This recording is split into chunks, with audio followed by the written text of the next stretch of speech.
The story I'm about to tell you spans over 2 centuries of triumph, tragedy, revolution, and transformation. It's the story of how 13 rebellious colonies became the most powerful nation on Earth. But here's what most people don't realize about American history. The version you learned in school was sanitized, simplified, and stripped of the raw human drama that actually shaped this continent. The real story is messier, bloodier, and far more incredible than any Hollywood movie could capture. What you're about to discover will completely change how you see America. Because the truth is, every single moment of American history was a knife's-edge decision that could have gone completely differently. One wrong move, one different choice, one alternative outcome, and the America we know today simply wouldn't exist. The Founding Fathers weren't gods among men. They were flawed, desperate, and often terrified individuals, making impossible decisions with the fate of millions hanging in the balance. By the end of this series, you'll understand how a ragtag collection of farmers and merchants defeated the most powerful empire on Earth. You'll see how a young nation tore itself apart and somehow emerged stronger. You'll witness the moments when America could have collapsed entirely, and the extraordinary people who refused to let that happen. This isn't just history. This is the greatest underdog story ever told. But to understand where America was going, we need to start with where it came from. And that story begins long before any European ever set foot on this continent. For thousands of years before Columbus, millions of people already called this land home. The indigenous peoples of North America had built sophisticated civilizations, complex trade networks, and thriving communities from coast to coast. The ancestral Puebloans constructed elaborate cliff dwellings in the southwest. The Mississippian culture built massive earthen pyramids that rivaled anything in Central America. The Iroquois Confederacy had developed a democratic system of government that would later influence the American Constitution itself. These weren't primitive societies waiting to be discovered. They were advanced civilizations with their own technologies, philosophies, and ways of life. The Haudenosaunee, or Iroquois, had created a sophisticated political alliance that had maintained peace between 6 different nations for centuries. Their great law of peace included concepts of checks and balances, representative government, and individual rights that European political theorists were only beginning to imagine. When Europeans first arrived, they encountered a continent that was already home to an estimated 15 to 20 million people, speaking over 300 different languages. The land wasn't empty wilderness. It was a carefully managed landscape where indigenous peoples had been practicing sustainable agriculture, controlled burning, and resource management for millennia. But everything changed when Christopher Columbus made landfall in 1492. His arrival didn't just mark the beginning of European exploration, it triggered a demographic catastrophe that would reshape an entire continent.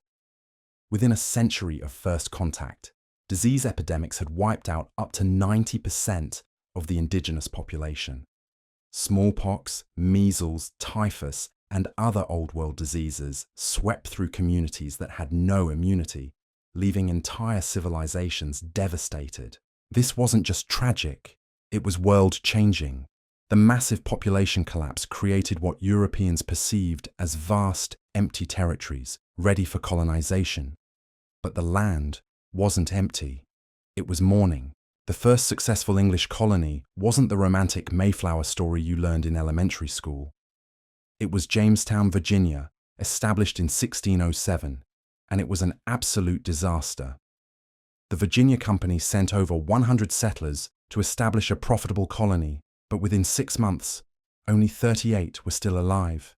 They had chosen a swampy location that bred disease. They spent their time searching for gold instead of growing food. They were woefully unprepared for the reality of colonial life. Captain John Smith later wrote that the colonists were more interested in playing bowls than planting corn. They traded away their tools and weapons for food with the Powhatan Confederacy, then wondered why they couldn't defend themselves. It was only through the leadership of Smith and later John Rolfe, who introduced tobacco cultivation, that Jamestown survived at all. Tobacco changed everything. What had been a struggling settlement became the foundation of Virginia's economy. By 1619, the first representative assembly in the New World convened in Jamestown. But that same year also saw the arrival of the first enslaved Africans, brought by Dutch traders. These 20 individuals, initially treated more like indentured servants, represented the beginning of an institution that would haunt America for centuries. Meanwhile, to the north, a very different kind of colony was taking shape. The Pilgrims who landed at Plymouth Rock in 1620 weren't seeking gold or profit. They were religious separatists fleeing persecution in England. They wanted to practice their faith without interference from the Church of England. These weren't the peaceful, harmonious settlers of popular mythology. They were religious radicals who believed they were establishing God's kingdom on earth. The Mayflower Compact, signed before they even landed, established the principle that government derives its authority from the consent of the governed. It was a revolutionary idea that would echo through American political thought for generations. But survival came first, and that first winter was brutal. Half the colonists died of disease and starvation. Those who survived did so largely thanks to assistance from the Wampanoag people, led by Chief Massasoit. The relationship between Plymouth Colony and the Wampanoag was complex and fragile. Massasoit saw an alliance with the English as protection against rival tribes. The colonists needed indigenous knowledge to survive.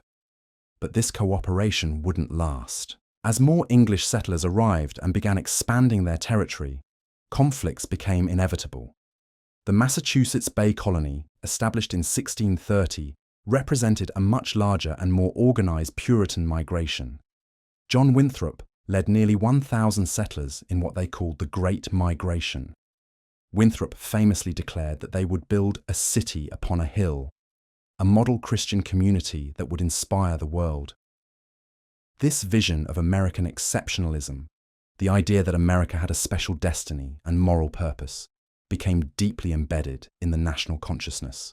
But the Puritan vision of a perfect Christian commonwealth quickly ran into the messy realities of human nature. Religious dissenters like Roger Williams and Anne Hutchinson challenged Puritan orthodoxy and were banished from the colony. Williams founded Rhode Island as a haven for religious tolerance, while Hutchinson's theological challenges to male authority made her one of the most controversial figures in early American history.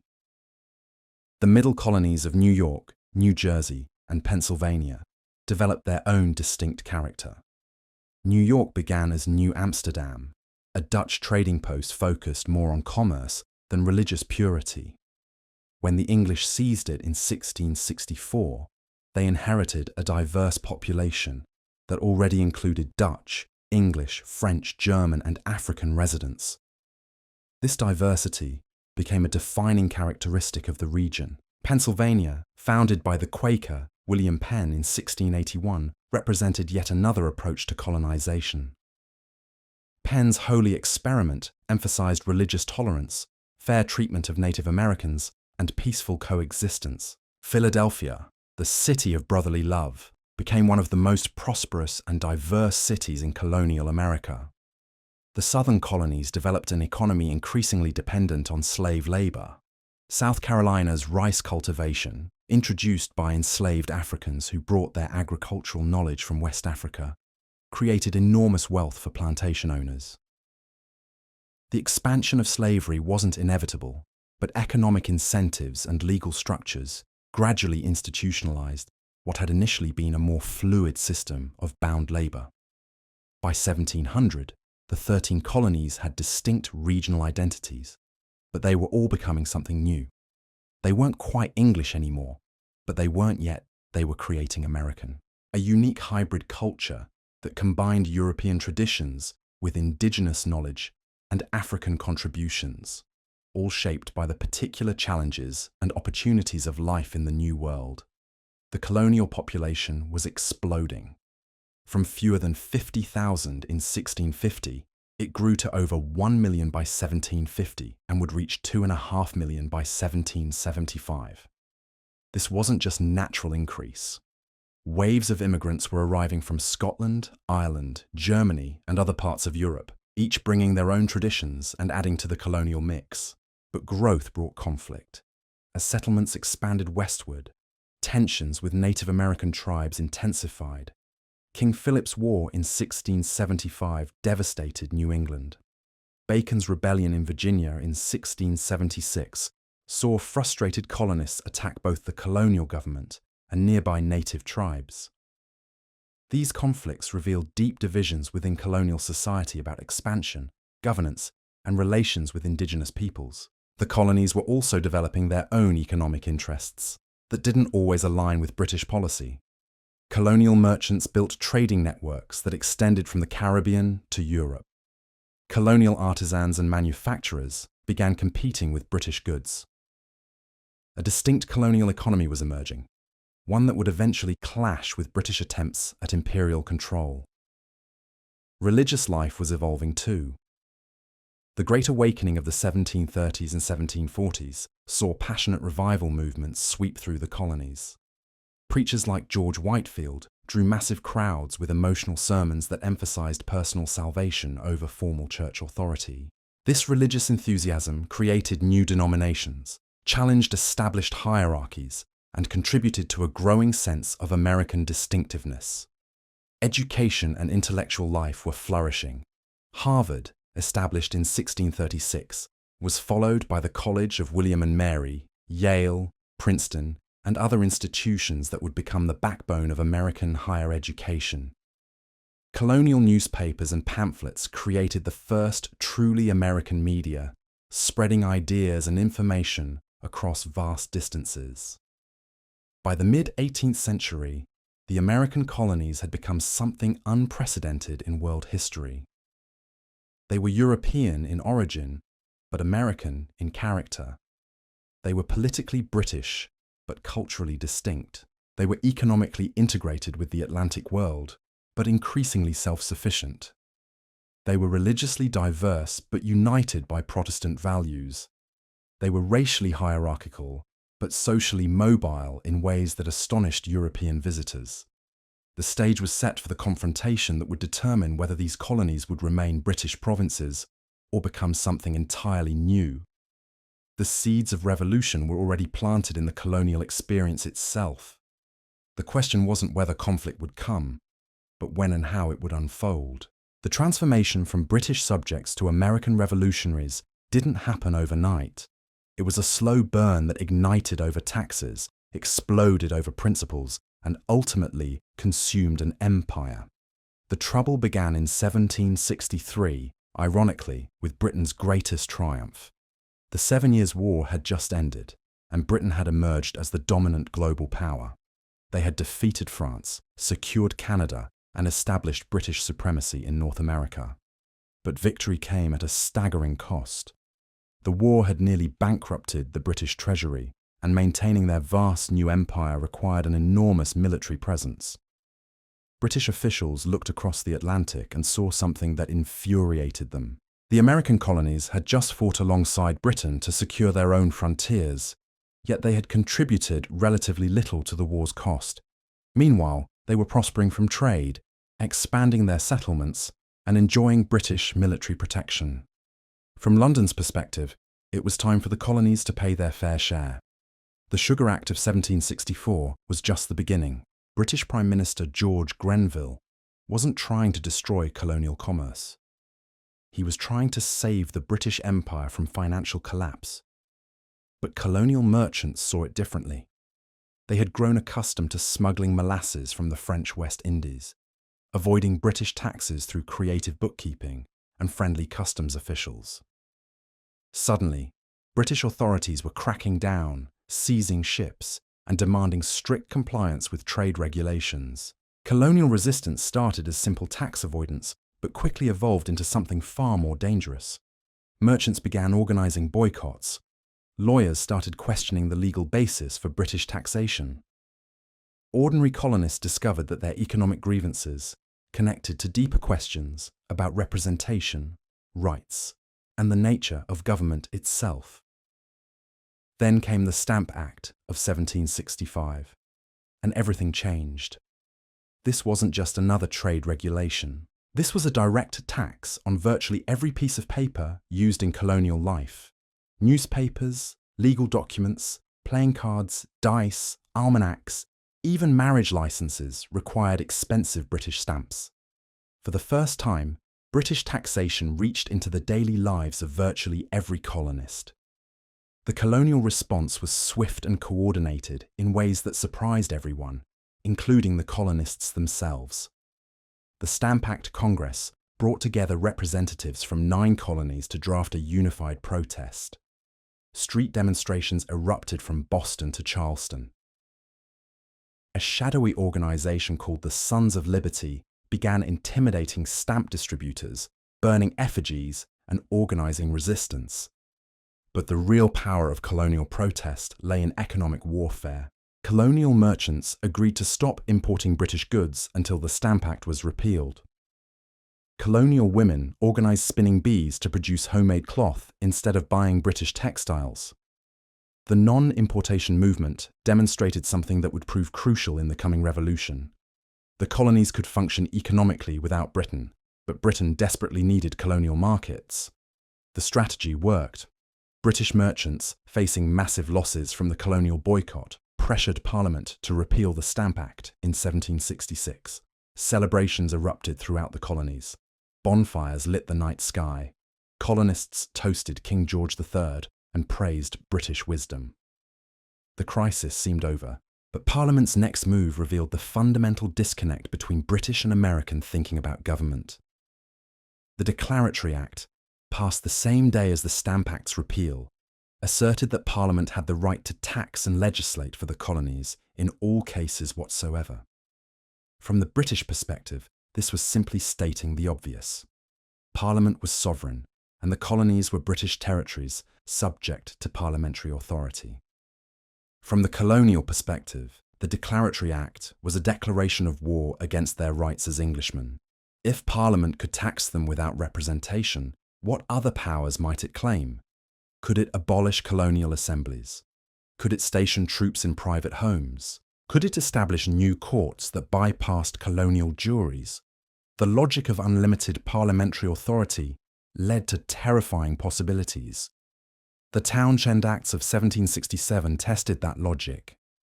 Named after Chancellor Charles Townshend, these new taxes targeted glass, lead, paint, paper, and tea imported into the colonies.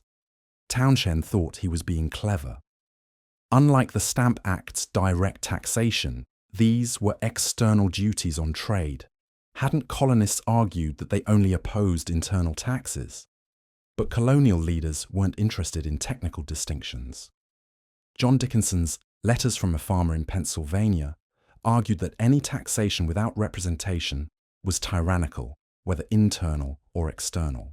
The non-importation movement resumed with even greater organization and effectiveness. Colonial women became crucial to the resistance, organizing boycotts and promoting domestic production. The presence of British troops in Boston added a volatile element to the growing crisis. Originally sent to protect customs officials from mob violence, the soldiers became symbols of British oppression.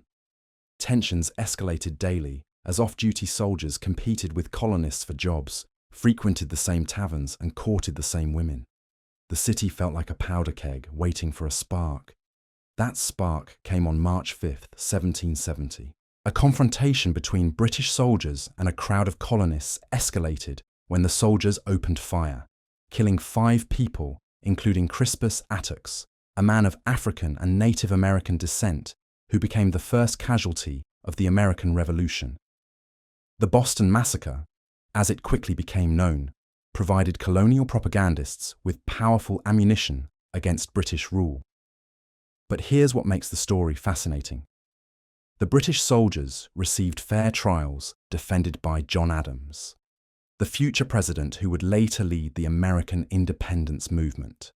Adams believed that even British soldiers deserved legal representation, demonstrating the colonists' commitment to the rule of law even in the midst of revolutionary ferment. Most of the soldiers were acquitted, showing that colonial juries could still distinguish between political opposition and personal justice. The Boston Massacre revealed something crucial about the developing American character. These weren't mindless revolutionaries destroying everything British.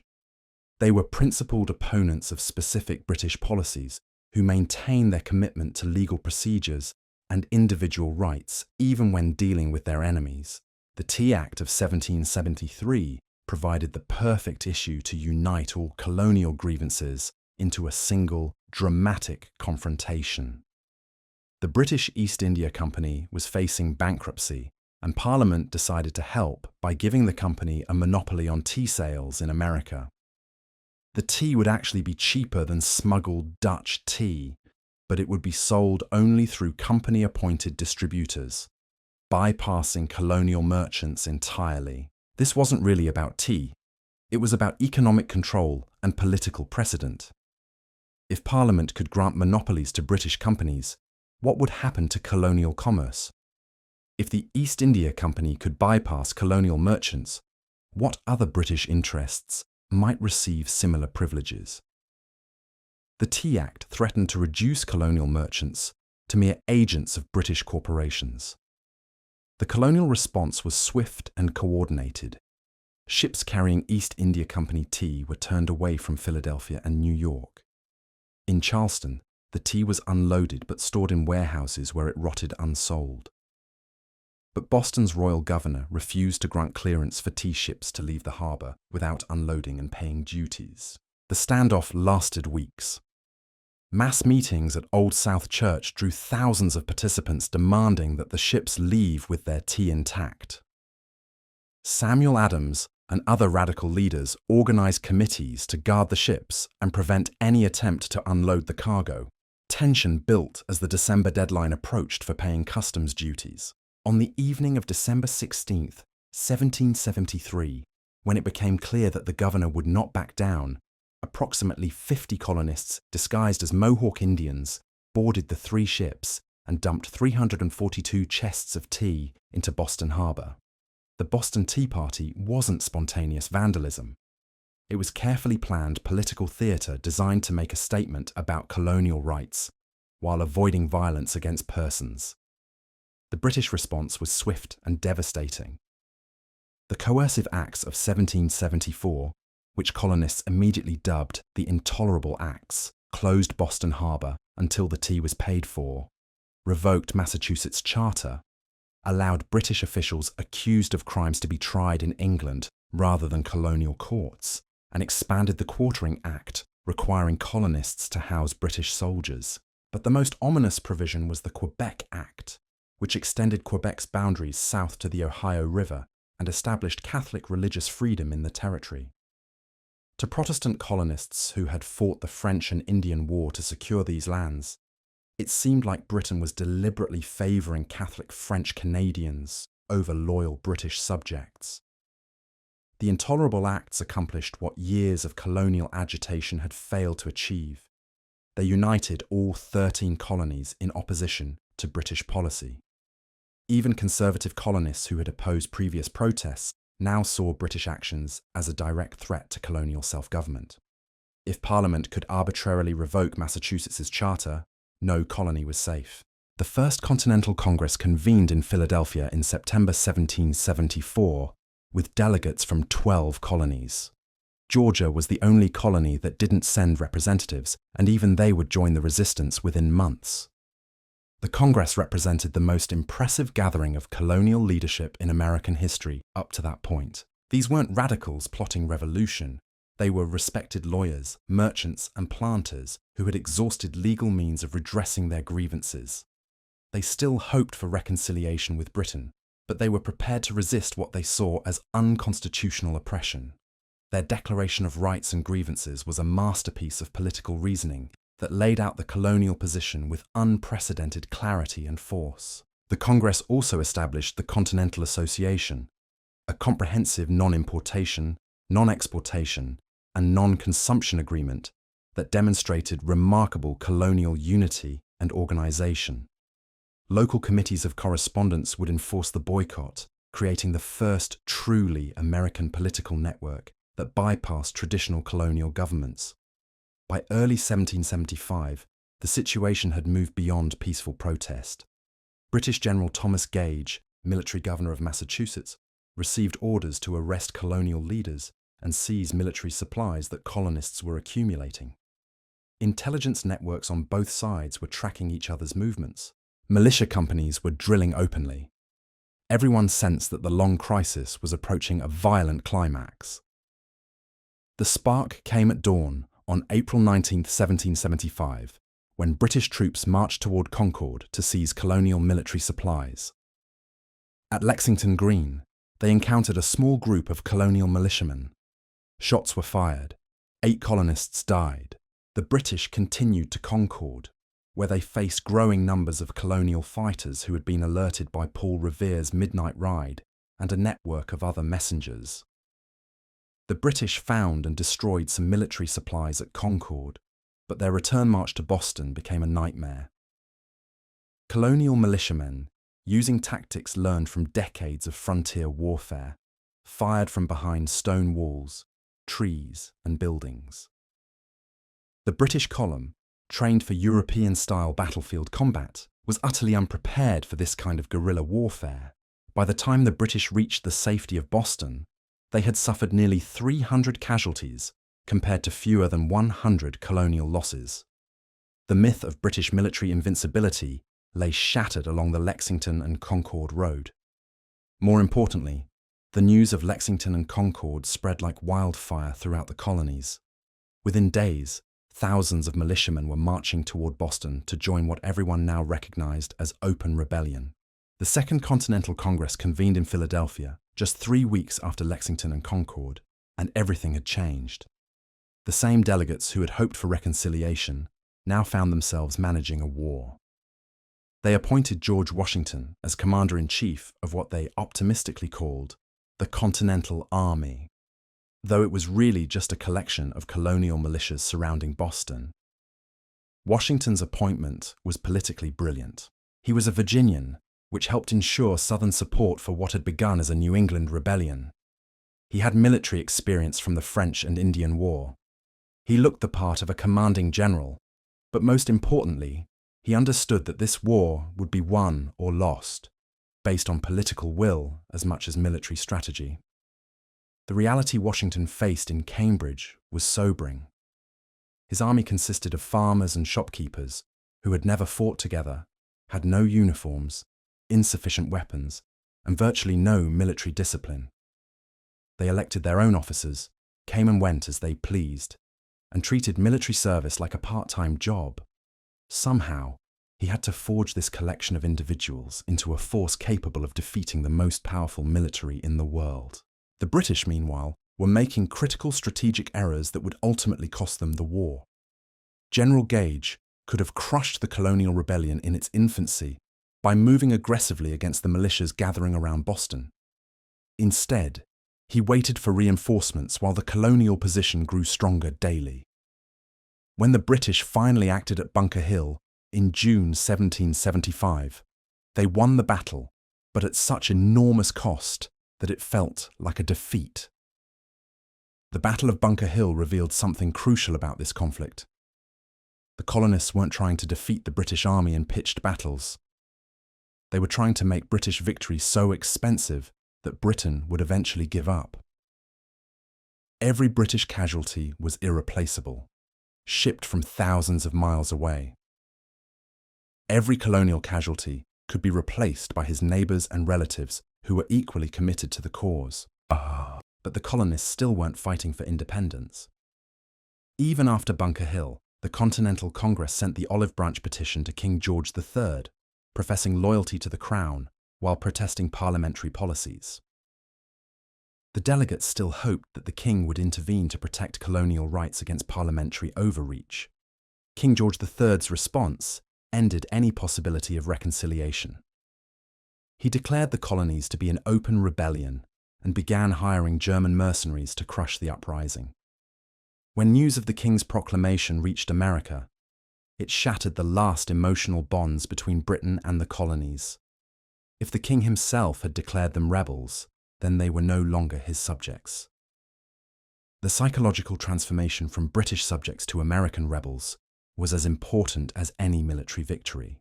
Thomas Paine's pamphlet, Common Sense, published in January 1776, crystallized this transformation in language that ordinary colonists could understand. Paine didn't argue legal technicalities about parliamentary authority. He attacked the very idea of monarchy and hereditary privilege. Why should one man rule over millions simply because of his bloodline?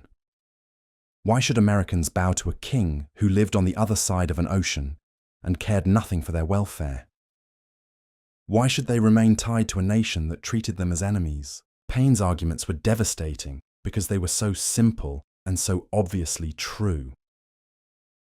Common Sense became the first American bestseller, selling over 150,000 copies in a population of only 2.5 million. More importantly, it changed how colonists thought about their relationship with Britain. Instead of seeking reconciliation, they began imagining independence. Instead of defending traditional rights, they began creating new possibilities. The Continental Congress reflected this transformation when it appointed a committee to draft a Declaration of Independence in June 1776. The committee included John Adams of Massachusetts, Benjamin Franklin of Pennsylvania, Robert Livingston of New York, Roger Sherman of Connecticut, and Thomas Jefferson of Virginia. Jefferson, the youngest member at 33, was chosen to write the initial draft. Jefferson's Declaration of Independence was a masterpiece of political philosophy disguised as a legal document. He didn't just list colonial grievances against King George III, though he did that brilliantly. He articulated a completely new theory of government based on natural rights, popular consent, and human equality. We hold these truths to be self-evident, that all men are created equal, that they are endowed by their Creator with certain unalienable rights, that among these are life, liberty, and the pursuit of happiness. These weren't just beautiful words. They were revolutionary ideas that would echo through world history for centuries. The Declaration didn't just announce American independence, it justified revolution itself. If governments derive their power from the consent of the governed, then people have the right to overthrow governments that violate their rights. This was dangerous thinking that threatened every monarchy and aristocracy in the world. But declaring independence and achieving it were two very different things. The British Empire wasn't going to let its most valuable colonies slip away without a fight. Britain had the world's most powerful navy, professional armies, unlimited financial resources, and alliances with Native American tribes who saw American expansion as an existential threat. The Americans had enthusiasm, local knowledge, and the advantage of fighting on their home ground. They also had something the British couldn't match. They were fighting for their own freedom, while British soldiers were fighting for someone else's empire. That psychological advantage would prove decisive in the long struggle ahead. Washington understood that he couldn't defeat the British Army in conventional warfare. His strategy was to avoid decisive battles, preserve his army, and make British victory so costly and time-consuming that Britain would eventually negotiate. It was a strategy of survival and attrition that required enormous patience and discipline. The first test came in New York during the summer of 1776. British General William Howe landed on Staten Island with 32,000 troops, the largest military force ever assembled in North America. Washington had fewer than 20,000 men, most of them inexperienced militiamen. The Battle of Long Island in August 1776 was a disaster for the Americans. Only Washington's skillful retreat across the East River prevented the complete destruction of the Continental Army. The retreat through New Jersey in late 1776 nearly ended the American cause before it really began. Washington's army was melting away as enlistments expired and demoralized soldiers simply went home. By December, he had fewer than 3,000 effective troops left. The British controlled New York, New Jersey, and seemed poised to capture Philadelphia and end the rebellion. This was the moment that tested everything Americans claimed to believe about liberty and self-government. It would have been easy to give up, to accept British peace terms, to return to colonial status, with perhaps some minor concessions on taxation. Many Americans were ready to do exactly that, but Washington wasn't finished. On Christmas night, 1776, he led his remaining troops across the ice-filled Delaware River in a desperate gamble to attack Hessian troops stationed at Trenton. The crossing itself was a nightmare of freezing rain, floating ice, and exhausted men. Many soldiers marched barefoot through the snow, leaving bloody footprints that marked their path. The attack on Trenton succeeded beyond Washington's wildest hopes. The Hessians were caught completely by surprise. Over 900 were captured, with minimal American casualties. More importantly, the victory electrified American morale and convinced many soldiers to re-enlist for another year. Washington followed up with another victory at Princeton a week later, driving British forces out of most of New Jersey. These weren't decisive military victories, but they were crucial psychological triumphs that proved the American cause wasn't hopeless. The Continental Army had survived its darkest hour and lived to fight another day. The war was far from over, but the fundamental dynamic had been established. The British could win battles, but they couldn't win the war unless they could convince Americans to stop fighting. And Americans had demonstrated that they would continue fighting even in the face of seemingly impossible odds. The struggle for American independence had become something larger than a colonial rebellion. It was a test of whether people could govern themselves, whether natural rights were real, and whether freedom was worth any sacrifice. The answer to those questions would reshape not just North America, but the entire world. The year 1777 would bring new challenges and new opportunities that would determine whether the American experiment would survive its infancy or collapse under the weight of its own contradictions. British strategy was evolving, American alliances were forming, and the stakes were getting higher with each passing month. Everything hung in the balance, and nobody knew how the story would end. The British had a plan for 1777 that looked brilliant on paper but would prove disastrous in execution. General John Burgoyne would march south from Canada through the Lake Champlain corridor, while General William Howe would move north from New York City. They would meet somewhere in the Hudson Valley, effectively cutting New England off from the rest of the rebellious colonies. With New England isolated, the rebellion would collapse like a house of cards. It was exactly the kind of coordinated military strategy that had made Britain the dominant global power. There was just one problem. Nobody bothered to coordinate the timing. Howe decided that capturing Philadelphia, the American capital, was more important than supporting Burgoyne's advance. Instead of marching north to link up with Burgoyne, Howe loaded his army onto ships and sailed south to attack Philadelphia. This decision would haunt British strategy for the rest of the war. Military campaigns aren't chess games where you can move pieces independently. They require precise timing, constant communication, and unified command. The British had none of these things. Their generals were operating on opposite sides of a continent with no way to coordinate their movements in real time. Washington recognized the opportunity immediately.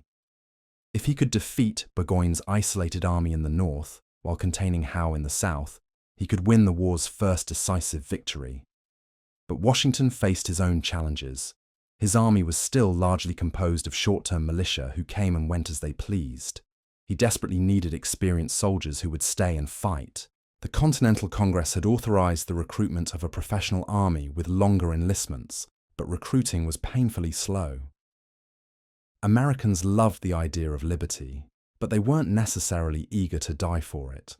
Military service meant leaving families, farms, and businesses for months or years at a time.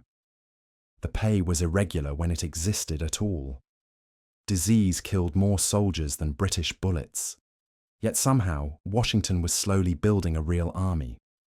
Valley Forge would later become the symbol of American perseverance, but the real transformation was happening throughout 1777 as ordinary farmers and craftsmen learned to think of themselves as continental soldiers rather than local militia. They were becoming professional warriors fighting for a cause larger than their own immediate interests.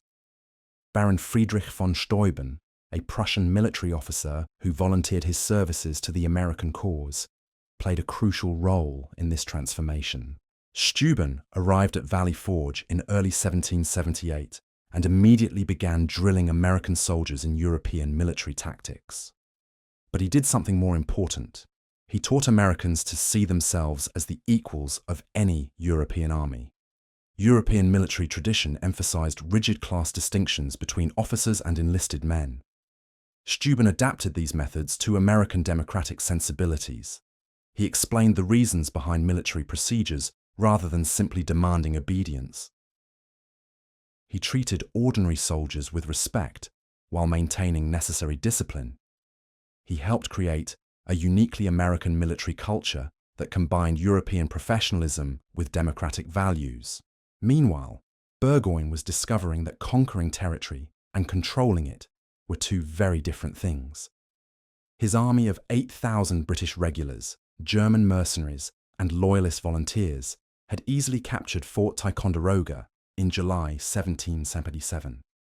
The fortress that Benedict Arnold and Ethan Allen had seized in a daring raid early in the war fell to Burgoyne with barely a fight. But controlling a fort wasn't the same as controlling the surrounding territory.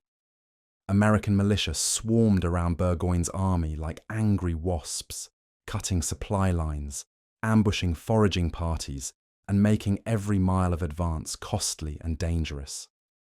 The dense forests of upstate New York were perfect for guerrilla warfare, but nightmarish for a European army dependent on heavy artillery and supply wagons. Burgoyne's problems multiplied with each passing week. His supply line stretched back to Canada over increasingly hostile territory. Local farmers had either fled with their livestock and grain, or were actively supporting the American forces. The promised loyalist support never materialized in significant numbers. Instead of being welcomed as liberators, British forces found themselves surrounded by a hostile population. The turning point came at the battles of Saratoga in September and October 1777. American General Horatio Gates had assembled a force of Continental soldiers and militia that actually outnumbered Burgoyne's army. More importantly, the Americans were fighting on familiar ground, with short supply lines and local support. Benedict Arnold, still fighting for American independence at this point, played a crucial role in the victory. Arnold's aggressive tactics broke British lines and forced Burgoyne into an impossible position. Surrounded, outnumbered, and cut off from reinforcements, Burgoyne surrendered his entire army on October 17, 1777. The victory at Saratoga was more than just a military triumph. It was the diplomatic breakthrough that transformed the American Revolution from a colonial rebellion into a global war. Benjamin Franklin, serving as American ambassador to France, had been working tirelessly to convince European powers to support the American cause. Saratoga gave him the leverage he needed. France had been looking for an opportunity to strike back at Britain ever since their humiliating defeat in the 7 Years' War. The loss of Canada and their North American empire still rankled French pride, but the French government wasn't interested in supporting a losing cause. They needed proof that Americans could actually defeat British armies in the field. Saratoga provided that proof. Within months, France had signed a formal alliance with the United States, providing not just military supplies but naval support, professional soldiers, and diplomatic recognition. Spain and the Netherlands would eventually join the war against Britain, turning what had begun as an American colonial rebellion into a worldwide conflict that stretched British resources to the breaking point. The French alliance changed everything. Suddenly, Britain faced enemies in the Caribbean, India, the Mediterranean, and the English Channel itself. British naval supremacy, the foundation of their global empire, was under direct challenge. Resources that might have been used to crush the American rebellion had to be diverted to defend Britain's other possessions around the world. But the alliance also complicated American strategy. The French had their own agenda, which didn't necessarily align with American interests. French military advisors brought European ideas about warfare that sometimes conflicted with American guerrilla tactics. French financial support came with strings attached. The Americans were learning that alliances were double-edged swords that could constrain as well as strengthen. Washington understood these complexities better than most of his contemporaries. He welcomed French support while maintaining American independence of action. He worked with French military advisors while insisting on American command of American forces. He was grateful for French financial aid while refusing to become a French puppet. This balancing act required extraordinary diplomatic skill. Washington wasn't just a military commander. He was becoming a statesman who had to manage relationships with Congress, state governments, foreign allies, and his own fractious officer corps. The fact that he succeeded at all is testimony to both his political intelligence and his absolute commitment to American independence. The war was also transforming American society in ways that nobody had anticipated. The rhetoric of natural rights and human equality was having consequences that went far beyond the original dispute with Britain. If all men were created equal, what about enslaved Africans? If government derived its authority from the consent of the governed, what about women who were governed but couldn't consent? Some enslaved people saw the revolution as an opportunity to claim their own freedom. They enlisted in continental forces, fled to British lines, or simply escaped in the chaos of war. The contradiction between fighting for liberty while maintaining slavery became impossible to ignore. Some Americans, particularly in the northern states, began questioning whether a nation founded on the principle of human equality could continue to hold people in bondage. Women's roles were also changing. With men away fighting, women took over farms, businesses, and households. They organized boycotts, managed finances, and made decisions that had previously been reserved for male heads of households. Republican ideology emphasized civic virtue and public participation, ideas that could easily be extended to include women as well as men. Abigail Adams famously urged her husband John to remember the ladies when creating new laws for the independent nation. While John Adams dismissed her suggestion with humor, the question she raised wasn't going away. If governments derived their authority from popular consent, why should half the population be excluded from giving that consent? These social tensions would shape American development for generations to come. The revolution wasn't just creating a new nation, it was unleashing ideas and expectations that would challenge traditional hierarchies and assumptions about power, equality, and rights. The founding generation was creating something unprecedented, a republic based on popular sovereignty and individual rights. But first, they had to win the war. And despite the victory at Saratoga and the French alliance, American independence was far from assured. The British still controlled major cities, had powerful armies in the field, and commanded the seas around North America. The war was entering a new phase that would test American resolve in ways that nobody could have imagined. The British response to Saratoga was swift and strategic. If they couldn't crush the rebellion with conventional warfare in the north, they would try a different approach in the south. The Southern strategy, as it became known, was based on the assumption that the southern colonies contained more loyalists who would support British forces once they arrived in strength. General Henry Clinton, who had replaced Howe as British commander-in-chief, believed that a southern campaign could succeed where northern operations had failed. The South was more rural, more conservative, and more divided than New England. Surely southern planters who had built their wealth within the British imperial system would prefer reconciliation to revolution. The strategy had some logic behind it. The southern colonies did contain significant loyalist populations, particularly among recent immigrants and religious minorities who feared persecution by the Protestant majority. The backcountry regions of the Carolinas were filled with settlers who had little love for the coastal planters who dominated colonial politics. But British strategists fundamentally misunderstood southern society and geography. The South wasn't a monolithic region of potential loyalists waiting to be liberated. It was a complex patchwork of competing interests, ethnic groups, and economic systems. The very diversity that British planners thought would work in their favour actually made unified control nearly impossible. The Southern Campaign began successfully enough. Clinton captured Savannah in December 1778 and quickly restored royal government to Georgia. Encouraged by this success, he launched a major assault on Charleston, South Carolina, in the spring of 1780. After a brutal siege, Charleston surrendered along with nearly 5,000 Continental soldiers, the largest American military disaster of the entire war. But military victory and political control were two different things. British forces could capture cities and defeat American armies in the field, but they couldn't control the countryside where most Southerners lived. The rural South became a landscape of vicious guerrilla warfare that made the earlier fighting in New England look almost genteel by comparison. This was civil war in its most brutal form. Neighbours turned against neighbours based on political loyalties that often masked deeper economic and social resentments. Loyalist militias burned patriot farms.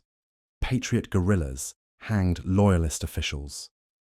Both sides committed atrocities that poisoned relationships for generations. Francis Marion, the Swamp Fox, became legendary for his hit-and-run tactics against British supply lines and loyalist militias. Thomas Sumter earned the nickname Fighting Gamecock for his relentless attacks on British outposts. Andrew Pickens led backcountry fighters who knew every trail and hiding place in the Carolina mountains. These weren't professional soldiers following European rules of warfare. They were farmers and frontiersmen fighting for their homes and families, using tactics learned from decades of frontier warfare. They struck without warning, disappeared into familiar terrain, and struck again where least expected. British forces trained for European battlefield combat were helpless against this kind of warfare. The British made the situation worse by treating all Southerners as potential rebels who needed to be intimidated into submission. Colonel Benastre Tarleton's cavalry unit, known as Tarleton's Raiders, became synonymous with brutality after they massacred American prisoners at the Battle of Waxhaws. The Waxhaws Massacre became a rallying cry that turned even moderate Southerners against British rule. Cornwallis, commanding British forces in the South, found himself in an impossible position. He could win battles, but couldn't establish lasting control. Every mile his army advanced stretched his supply lines through increasingly hostile territory. Local populations that were supposed to welcome British liberation instead provided intelligence and support to American guerrillas. The Americans were learning too. After the disaster at Charleston, Congress sent Nathanael Greene to command Southern forces. Greene was a strategic genius who understood that he didn't need to defeat British armies in pitched battles. He needed to make British occupation so costly and exhausting that they would eventually give up and leave. Greene's strategy was brilliant in its simplicity. He would divide his forces, attack British outposts and supply lines, and force Cornwallis to chase him across the Carolina backcountry. When the British advanced, Greene would retreat. When they stopped to rest or resupply, he would attack. He was turning the entire South into a trap that would exhaust British resources and morale. The strategy worked perfectly. Cornwallis spent months marching his army back and forth across the Carolinas, winning tactical victories, but achieving no strategic objectives. His forces were constantly under attack, always short of supplies, and never able to establish lasting control over any significant territory. The climax of the Southern Campaign came at Yorktown, Virginia, in the fall of 1781. Cornwallis had marched his army north into Virginia, hoping to establish a secure base from which to continue operations. He chose Yorktown, a small tobacco port on the York River, because it could be supplied and reinforced by the British Navy. But Washington and his French allies had been waiting for exactly this opportunity. A French fleet under Admiral de Grasse controlled Chesapeake Bay, cutting off Cornwallis from naval support. Washington marched south with American and French forces, surrounding Yorktown by land, while the French Navy controlled the sea approaches. Cornwallis was trapped with no possibility of escape or reinforcement. After a brief siege, he surrendered his entire army on October 19, 1781. The British military band reportedly played "The World Turned Upside Down" as they marched out to lay down their arms, a song title that perfectly captured the revolutionary transformation that was taking place. Yorktown wasn't just a military victory, it was a psychological breakthrough that convinced Britain that the war couldn't be won at any acceptable cost. Lord North, the British Prime Minister, who had overseen the conflict since its beginning, reportedly exclaimed, "Oh God, it is all over," when he received news of Cornwallis's surrender. The war would continue for another 2 years as diplomats negotiated the terms of peace, but the outcome was no longer in doubt. American independence had been won not through any single decisive battle, but through years of persistent resistance that had exhausted British will to continue fighting. The Treaty of Paris, signed in 1783, formally ended the Revolutionary War and recognized American independence. But the treaty also revealed the challenges that lay ahead. The new nation stretched from the Atlantic Ocean to the Mississippi River, from the Great Lakes to Spanish Florida. How would this vast territory be governed? How would 13 separate states function as a unified nation? The Articles of Confederation, ratified during the war, had created a loose alliance of independent states with virtually no central authority. Congress couldn't tax, couldn't regulate trade between states, and couldn't enforce its own laws. The United States had won independence, but it wasn't clear whether it could survive as a functioning nation. Economic problems were mounting. The war had been financed largely through borrowing and printing paper money that was now nearly worthless.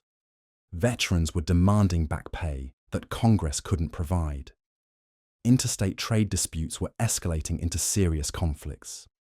Some states were printing their own money, while others refused to honor debts to neighboring states. Shays' Rebellion in Massachusetts in 1786 demonstrated how serious these problems had become.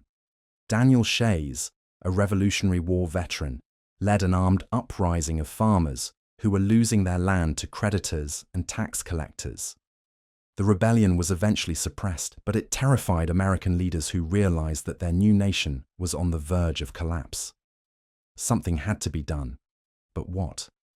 The Articles of Confederation could be amended, but only with unanimous consent from all 13 states.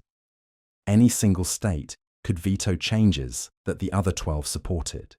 The system was designed to preserve state independence, but it was proving incapable of addressing national problems. A group of nationalist leaders, including Alexander Hamilton, James Madison, and George Washington, began calling for a constitutional convention to address these problems. They convinced Congress to authorize a meeting in Philadelphia for the limited purpose of revising the Articles of Confederation. What they actually intended was far more radical.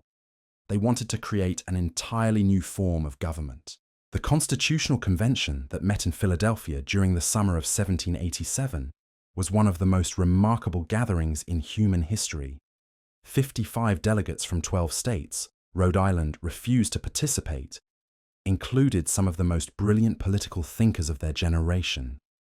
They had fought a revolution to establish the principle of popular sovereignty, and now they had to figure out how to make that principle work in practice. The challenges were enormous. How do you create a government strong enough to function effectively but not so strong that it becomes tyrannical? How do you balance the interests of large states against small states? How do you reconcile democratic ideals with the practical need for stable, efficient government? The debates that summer were intense, sometimes bitter, and always consequential. Every decision would shape the future of not just America, but the entire world's understanding of democratic government. The delegates knew they were creating something unprecedented, and the weight of that responsibility was crushing. But they also knew that failure wasn't an option. The Articles of Confederation weren't working. The states were drifting apart. Foreign nations were taking advantage of American weakness. If they couldn't create a workable system of government, The American experiment in self-rule would end in chaos and possibly dictatorship. The Constitution they eventually produced was a masterpiece of political engineering that balanced competing interests and created a framework for democratic government that has endured for over 2 centuries. But getting it ratified by the states would prove almost as difficult as writing it in the first place. The battle over ratification would test everything Americans had learned about popular government, individual rights, and the relationship between liberty and order.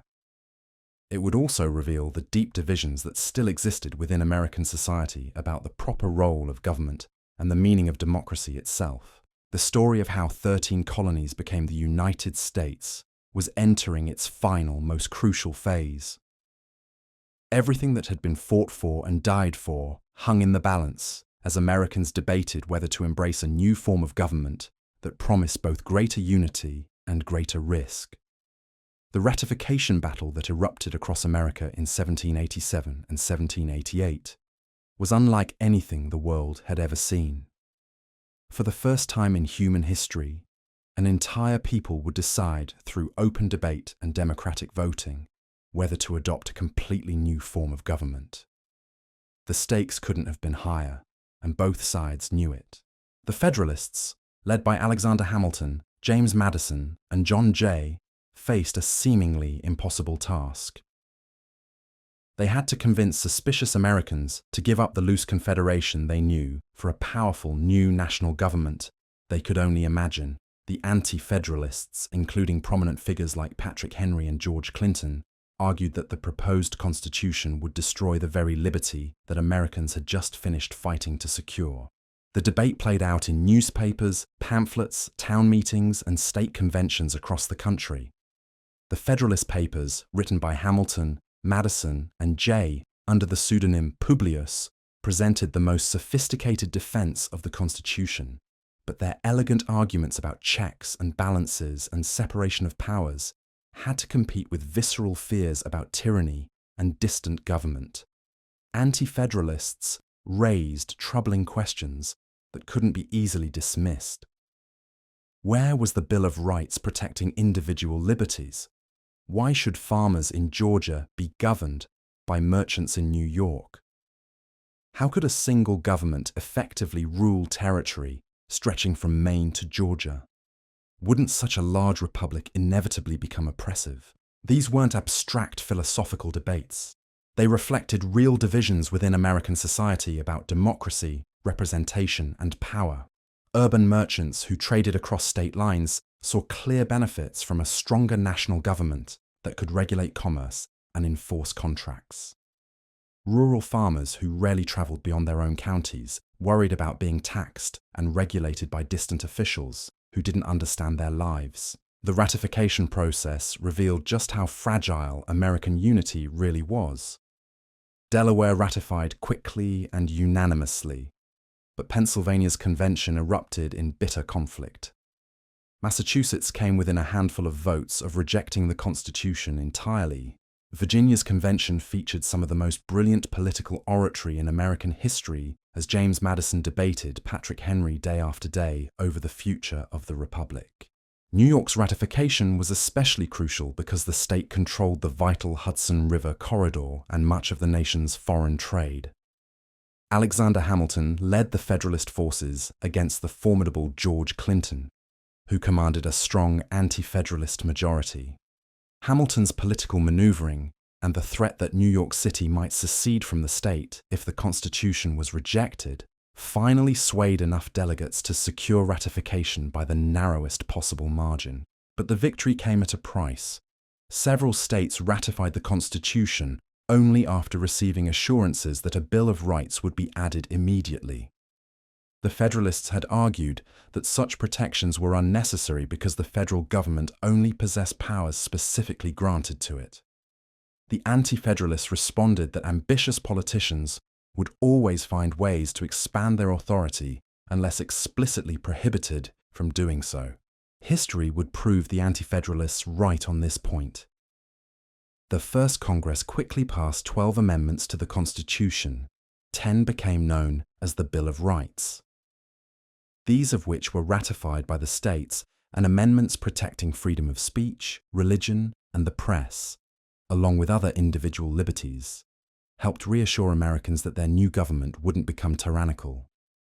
George Washington's election as the first president was inevitable, but everything else about the new government had to be invented from scratch. There were no precedents for how a president should behave, how Congress should operate, or how the federal courts should function. Every decision would set a precedent that would influence American government for generations. Washington understood the enormous responsibility he carried. His every action would be scrutinized and copied by future presidents. He had to be dignified enough to command respect, but not so formal as to seem monarchical. He had to be strong enough to establish federal authority, but not so aggressive as to alarm those who feared executive tyranny. The challenges facing the new nation were staggering. The federal government was bankrupt, with debts from the Revolutionary War that it had no reliable way to pay. There was no national currency, no federal court system, no executive departments. The military consisted of fewer than 700 men scattered across frontier posts. Foreign nations doubted whether the United States would survive as an independent country. Alexander Hamilton, appointed as the first Secretary of the Treasury, tackled these problems with characteristic boldness and brilliance. His financial plan was breathtaking in its scope and ambition. The federal government would assume all state debts from the Revolutionary War, establish a national bank, and create a reliable system of federal taxation. These measures would establish federal credit, create a national financial system, and bind the states more closely to the federal government.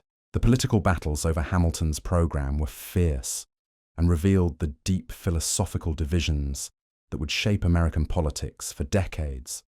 Thomas Jefferson and James Madison, initially Hamilton's allies, became convinced that his policies favored wealthy merchants and speculators at the expense of ordinary farmers. They began organizing opposition to what they saw as a dangerous concentration of federal power. These disagreements weren't just about policy details. They reflected fundamentally different visions of what America should become. Hamilton envisioned a modern commercial republic with cities, factories, and global trade. Jefferson dreamed of a nation of independent farmers living in virtuous simplicity. Hamilton trusted energetic government to promote prosperity. Jefferson feared that powerful government would corrupt both rulers and citizens. The French Revolution, which began in 1789, intensified these philosophical divisions and created the first major foreign policy crisis for the new nation. Americans had initially welcomed the French Revolution as validation of their own republican principles. But as the revolution turned increasingly radical and violent, American opinion divided sharply. Federalists, led by Hamilton, were horrified by the execution of King Louis XVI and the reign of terror that followed. They argued that the French Revolution proved the dangers of excessive democracy and popular radicalism. Republicans, led by Jefferson, continued to support the French cause as a struggle between liberty and tyranny, even when they privately worried about revolutionary excesses. When Britain and France went to war in 1793, both nations tried to drag America into the conflict. The French claimed that their alliance with America during the Revolutionary War obligated Americans to support them. The British began seizing American ships trading with France and impressing American sailors into the Royal Navy. Washington faced the nightmare scenario of being forced to choose sides in a European war that could destroy the young nation. Washington's proclamation of neutrality in 1793 was a masterpiece of statecraft that kept America out of war while it was still too weak to defend itself effectively. But neutrality proved almost impossible to maintain. French agents plotted to use American territory as a base for attacks on British colonies. British forces refused to evacuate frontier posts they had promised to abandon after the Revolutionary War. The Jay Treaty, negotiated with Britain in 1794, temporarily resolved some of these problems, but created new political controversies at home. John Jay secured British evacuation of the frontier posts and compensation for seized American ships, but he failed to end the practice of impressment or gain access to British West Indian markets. Republicans denounced the treaty as a sellout to British interests that betrayed America's French allies. The political polarization over foreign policy contributed to the rise of organized political parties, something the founders had hoped to avoid. The Federalist Party, led by Hamilton and John Adams, generally favored closer ties with Britain and stronger federal government. The Republican Party, led by Jefferson and Madison, preferred France and emphasized states' rights and individual liberty. These party divisions became increasingly bitter and personal. Federalists accused Republicans of being French agents and dangerous radicals who would destroy American prosperity. Republicans charged Federalists with being British sympathizers and secret monarchists who wanted to recreate European aristocracy in America. The political rhetoric became so inflammatory that some observers wondered whether the Union could survive. Washington's farewell address in 1796 warned Americans about the dangers he saw threatening their republic. Excessive party spirit could tear the nation apart. Foreign alliances could drag America into unnecessary wars. Sectionalism could destroy national unity. His warnings proved prophetic, as all of these problems would challenge American democracy in the years ahead. John Adams's presidency from 1797 to 1801 tested whether American democracy could survive a peaceful transfer of power between political parties. The quasi-war with France brought the nation to the brink of full-scale conflict and allowed Federalists to pass the Alien and Sedition Acts, which criminalized criticism of the federal government. Republicans saw these laws as proof that Federalists intended to destroy constitutional liberties. The Virginia and Kentucky resolutions, secretly written by Madison and Jefferson, asserted that states could nullify federal laws they deemed unconstitutional. This doctrine of nullification would later contribute to the Civil War, but in 1798 it reflected genuine fears that the federal government was exceeding its constitutional powers.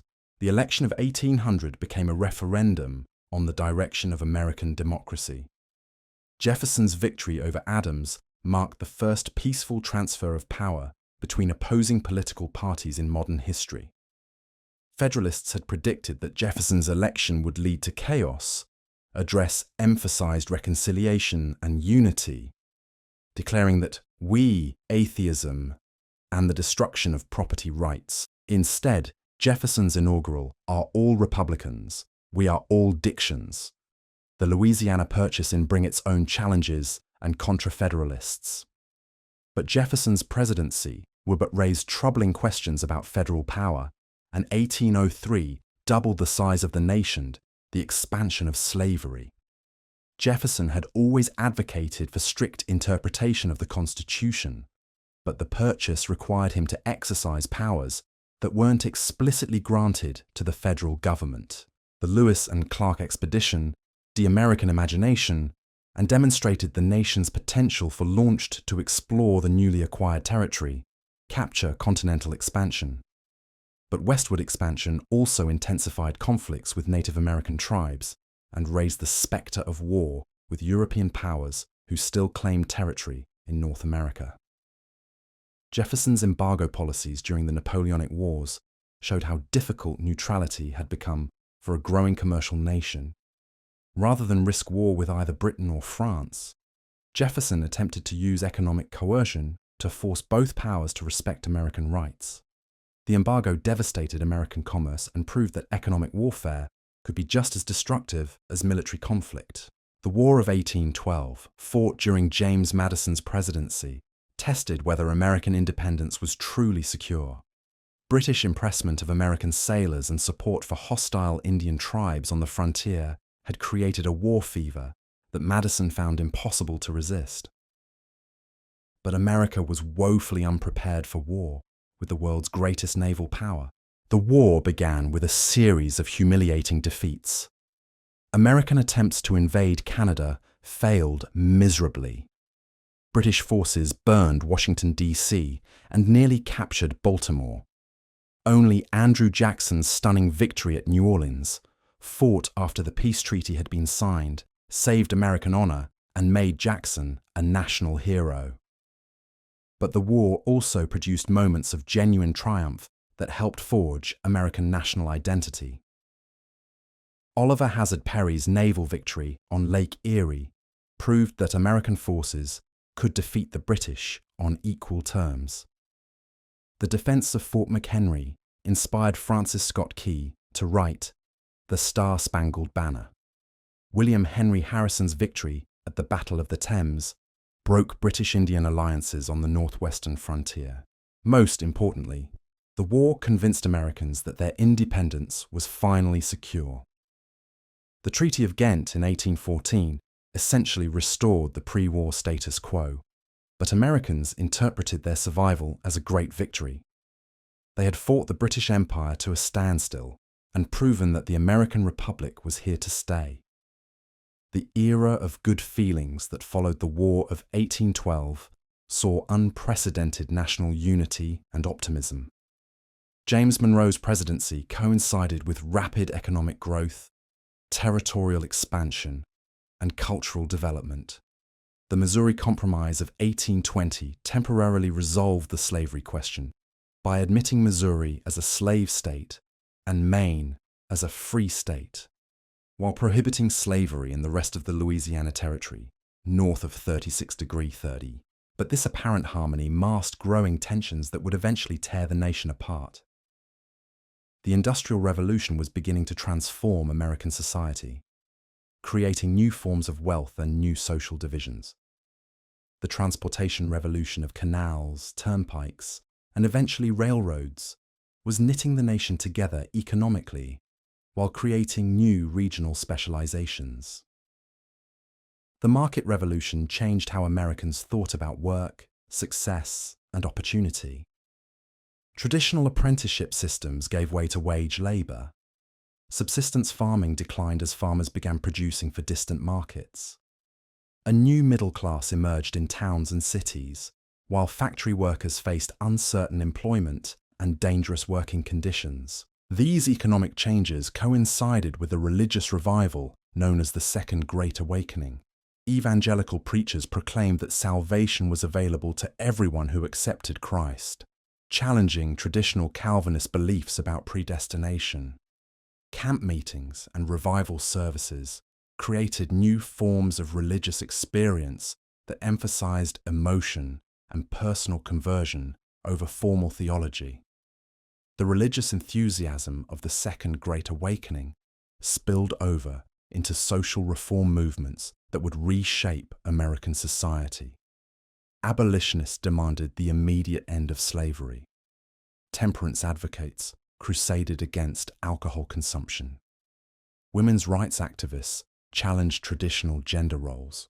Prison reformers sought to rehabilitate criminals rather than simply punish them. These reform movements reflected the optimistic belief that American society could be perfected through human effort. But they also revealed deep disagreements about the nature of freedom, equality, and social responsibility. The same democratic ideals that inspired reformers also empowered their opponents to resist change. The election of Andrew Jackson in 1828 marked a new phase in American democratic development. Jackson was the first president who wasn't from Virginia or Massachusetts, the first who came from the frontier, rather than the established East Coast elite. His presidency would test whether American democracy could survive the rise of mass political participation and populist demagoguery. Jackson's war against the Bank of the United States revealed the growing tensions between democratic equality and economic development. He argued that the bank was a corrupt monopoly that favored wealthy elites at the expense of ordinary farmers and workers. His opponents countered that destroying the bank would wreck the nation's financial system and trigger economic chaos. Both sides were partly right. The bank had become a powerful political institution that influenced elections and policy decisions. But it also provided financial stability and credit that enabled economic growth. Jackson's victory in the Bank War demonstrated the power of popular democracy, but also contributed to economic instability that would plague the nation for decades. The Indian Removal Act of 1830 represented the dark side of Jacksonian democracy. Jackson argued that relocating eastern tribes to lands west of the Mississippi River would protect them from white encroachment while opening valuable territory for American settlement. Critics denounced removal as a violation of treaty rights and basic humanity. The Cherokee Nation's resistance to removal created a constitutional crisis when the Supreme Court ruled in their favor, but Jackson refused to enforce the decision. The trail of tears that followed, during which thousands of Cherokee died during forced relocation, became a permanent stain on American honor and a reminder that democratic majorities could oppress minorities just as effectively as monarchies. By the 1840s, America was becoming something unprecedented in world history. A continental democracy that stretched from ocean to ocean. The acquisition of Texas, Oregon, and the Mexican cession added vast territories that would eventually become multiple states. But territorial expansion also intensified the slavery question that the Missouri Compromise had only temporarily resolved. The Mexican-American War of 1846 to 1848 demonstrated American military power, but also deepened sectional divisions. Northern critics denounced the war as a conspiracy to extend slavery, while Southern expansionists demanded that all new territories be open to slaveholders. The Wilmot Proviso, which would have prohibited slavery in any territory acquired from Mexico, passed the House of Representatives, but failed in the Senate. The Compromise of 1850 temporarily diffused the crisis by admitting California as a free state, allowing Utah and New Mexico to decide the slavery question for themselves, and strengthening the Fugitive Slave Act. But the compromise satisfied no one completely, and only delayed the inevitable confrontation over slavery's expansion. The Kansas-Nebraska Act of 1854 shattered the fragile sectional truce by allowing popular sovereignty to determine whether Kansas and Nebraska would permit slavery. The result was Bleeding Kansas, as pro-slavery and anti-slavery settlers fought a civil war that previewed the larger conflict to come. The Republican Party, formed in 1854 to oppose slavery's expansion, represented a new kind of sectional political organization. Unlike earlier parties that had tried to appeal to voters in all regions, Republicans openly declared their intention to stop slavery's spread, even if it meant permanent political exclusion from the South. Abraham Lincoln's election in 1860 on a platform of containing slavery triggered the secession crisis that American politicians had been dreading for decades. South Carolina seceded within weeks of Lincoln's victory, followed by 6 more Deep South states before Lincoln even took office. The American experiment in self-government faced its greatest test as the nation prepared to tear itself apart over the question of whether slavery and freedom could coexist in the same republic. The crisis that would define Lincoln's presidency and determine whether the United States would survive as a unified nation was about to begin. Everything that had been built over the previous 8 decades hung in the balance as Americans prepared to fight the bloodiest war in their history to determine what their country would become. The secession crisis that greeted Abraham Lincoln as he prepared to take office was unlike anything America had ever faced.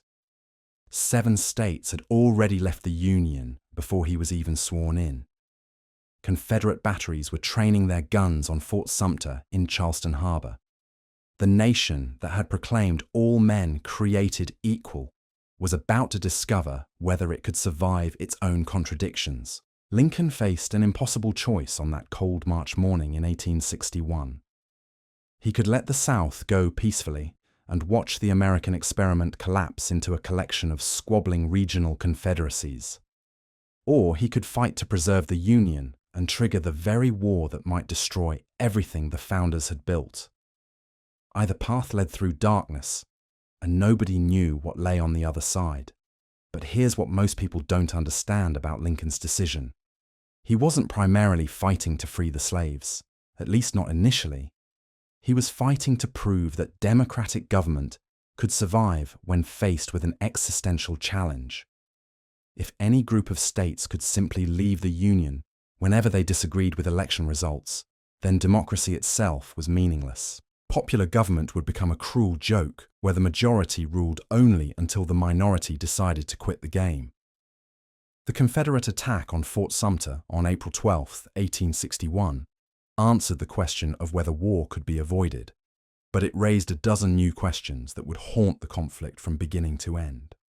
How do you fight a war to preserve democracy without destroying democratic institutions? How do you maintain constitutional government while exercising unprecedented executive power? How do you hold a nation together when half of it is trying to tear itself apart? Lincoln's response to these challenges would transform not just the presidency, but the entire American system of government. He suspended habeas corpus, imposed martial law, arrested suspected Confederate sympathizers, and spent federal money without congressional approval. His critics, both Democratic and Republican, accused him of becoming the very tyrant that the Constitution was designed to prevent. But Lincoln understood something that his critics missed. The Constitution wasn't a suicide pact that required the government to stand by helplessly while the nation destroyed itself. Sometimes, preserving constitutional government required taking actions that seemed to violate the Constitution itself. The greater tyranny would be allowing the Union to collapse and proving that self-government was impossible. The military challenge facing Lincoln was staggering. The Confederacy controlled 11 states with 9 million people, including nearly 4 million enslaved individuals whose labor supported the war effort. Confederate armies were led by some of the finest military officers in American history, including Robert E. Lee, Stonewall Jackson, and Joseph E. Johnston. The South was fighting on its own territory with interior lines of communication and supply, but the North had advantages that would prove decisive over time. 23 states remained in the Union with over 22 million people. Northern industrial capacity dwarfed anything the South could produce. The Union Navy could blockade Confederate ports and control the rivers that served as highways into the Confederate interior. Most importantly, the North was fighting to preserve something that already existed, rather than create something entirely new. The early battles revealed just how unprepared both sides were for the kind of war they were about to fight. The First Battle of Bull Run in July 1861 was supposed to be a quick Union victory that would end the rebellion. Instead, Confederate forces routed the Union Army and sent thousands of panicked soldiers fleeing back to Washington. Spectators who had come from the capital to watch the battle found themselves caught in the retreat. Bull Run shattered illusions on both sides about a quick, glorious war. This was going to be a long, bloody struggle that would test every assumption Americans had about warfare, government, and themselves. The romantic notions of honor and chivalry that had surrounded military service gave way to the grim reality of mass slaughter enabled by new technologies that made killing more efficient than ever before. Rifled muskets, artillery, and railways had revolutionized warfare in ways that military leaders didn't fully understand. Soldiers could kill each other at distances that made traditional cavalry charges suicidal. Defensive positions became nearly impregnable when held by determined troops with modern weapons. Railroads allowed armies to move and supply themselves across vast distances, making the war truly continental in scope. The casualty rates were unlike anything Americans had ever experienced. Single battles produced more deaths than entire previous wars. The Battle of Antietam in September 1862 killed more Americans in one day than the Revolutionary War, War of 1812, and Mexican-American War combined. The Battle of Gettysburg, 3 days in July 1863, saw over 50,000 casualties. These weren't just statistics. They were sons, fathers, and brothers whose deaths devastated communities across the nation. But the war was transforming more than just military tactics. It was reshaping American society in ways that nobody had anticipated. The Emancipation Proclamation, issued by Lincoln in January 1863, didn't just free slaves in rebellious states. It transformed a war to preserve the Union into a crusade for human freedom. Suddenly, the conflict had moral dimensions that resonated around the world. The decision to arm formerly enslaved people was perhaps the most revolutionary act in American history up to that point. Nearly 200,000 African Americans served in Union forces, providing manpower that proved crucial to Northern victory. But their service also challenged every assumption about race, citizenship, and equality that had shaped American society since its founding. Frederick Douglass, the great African American orator and writer, understood the war's transformative potential better than most white Americans. He argued that the conflict would either destroy slavery completely or strengthen it permanently. There could be no middle ground, no return to the antebellum status quo. The war was forcing America to choose between its founding ideals and its historical practices. Women's roles were also changing in ways that would have lasting consequences. Clara Barton organized battlefield medical care that saved thousands of lives. Dorothea Dix supervised Union Army nurses. Thousands of women worked in factories producing munitions and supplies. Others ran farms and businesses while their men fought. The domestic sphere that had supposedly confined women before the war expanded to include virtually every aspect of the war effort. The economic transformation was equally dramatic.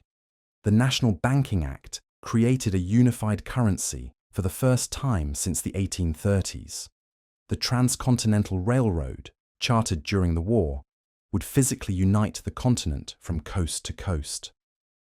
The Homestead Act opened Western lands to settlers, fulfilling the Republican vision of a nation of independent farmers. The war was simultaneously destroying one economic system and creating another. But the human cost was staggering and getting worse with each passing month. Entire regiments were wiped out in single engagements. Diseases killed more soldiers than bullets. Prison camps on both sides became death traps where thousands died of starvation, exposure, and neglect. The war was consuming the flower of American youth and traumatizing an entire generation. Lincoln's search for a general who could win the war led him through a parade of commanders who proved unable to match Confederate military leadership. George McClellan had organizational skills, but lacked the killer instinct needed to destroy enemy armies. John Pope was defeated at Second Bull Run. Ambrose Burnside's assault at Fredericksburg was a catastrophe. Joseph Hooker was outmaneuvered at Chancellorsville by Lee and Jackson, working in perfect coordination. The turning point came with Lincoln's appointment of Ulysses S. Grant as commanding general in March 1864.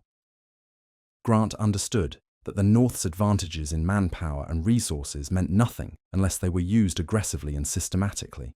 His strategy was brutally simple: attack Confederate armies everywhere simultaneously, making it impossible for them to reinforce each other or rest and refit.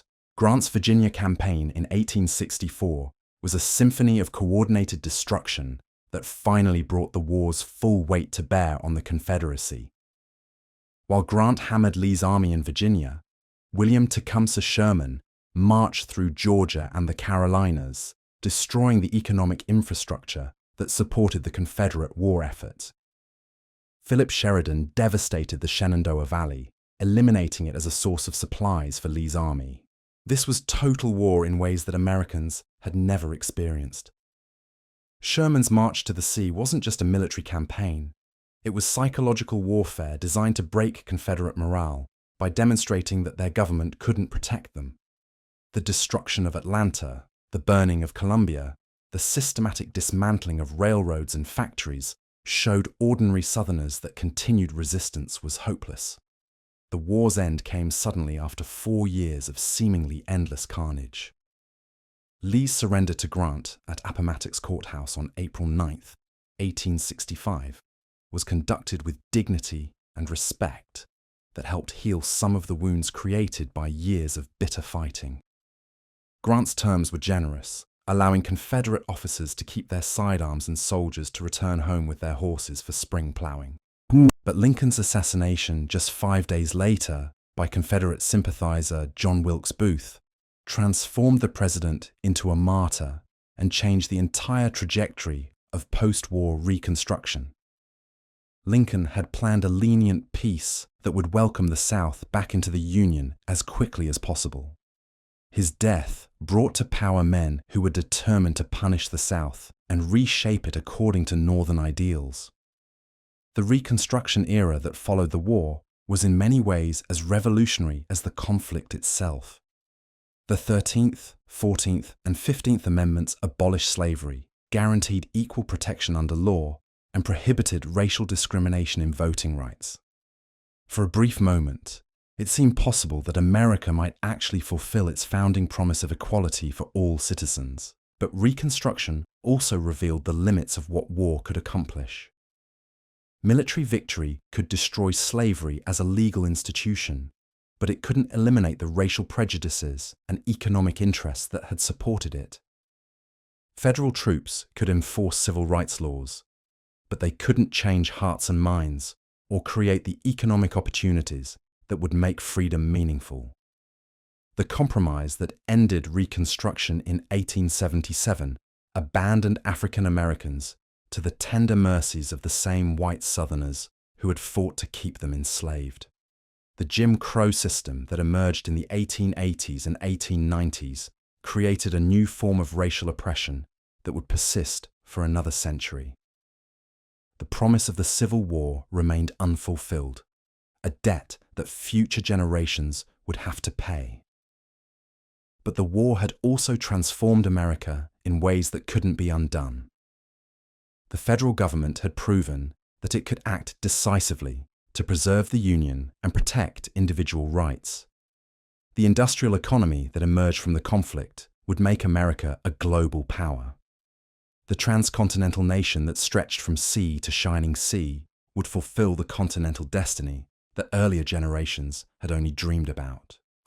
Most importantly, the war had resolved the fundamental contradiction between slavery and freedom that had haunted the American experiment from its beginning. The nation that emerged from the carnage wasn't perfect, but it was finally committed to the principle that all people possessed certain unalienable rights that government existed to protect. The price had been terrible. Over 600,000 dead, entire cities destroyed, a generation traumatized by violence and regional wounds that would take decades to heal. But the alternative would have been worse. If the Union had dissolved in 1861, the continent would have been divided into hostile nations that might have fought each other for generations. Democracy itself might have been discredited as a form of government incapable of resolving serious disputes peacefully. Instead, America emerged from the Civil War as something unprecedented in world history, a continental democracy committed to human equality and individual rights. It wasn't the perfect union that the founders had envisioned, but it was a union that could continue growing and changing, and slowly, painfully, fulfilling its founding promises. The industrial transformation that accelerated during the war continued with breathtaking speed in the decades that followed.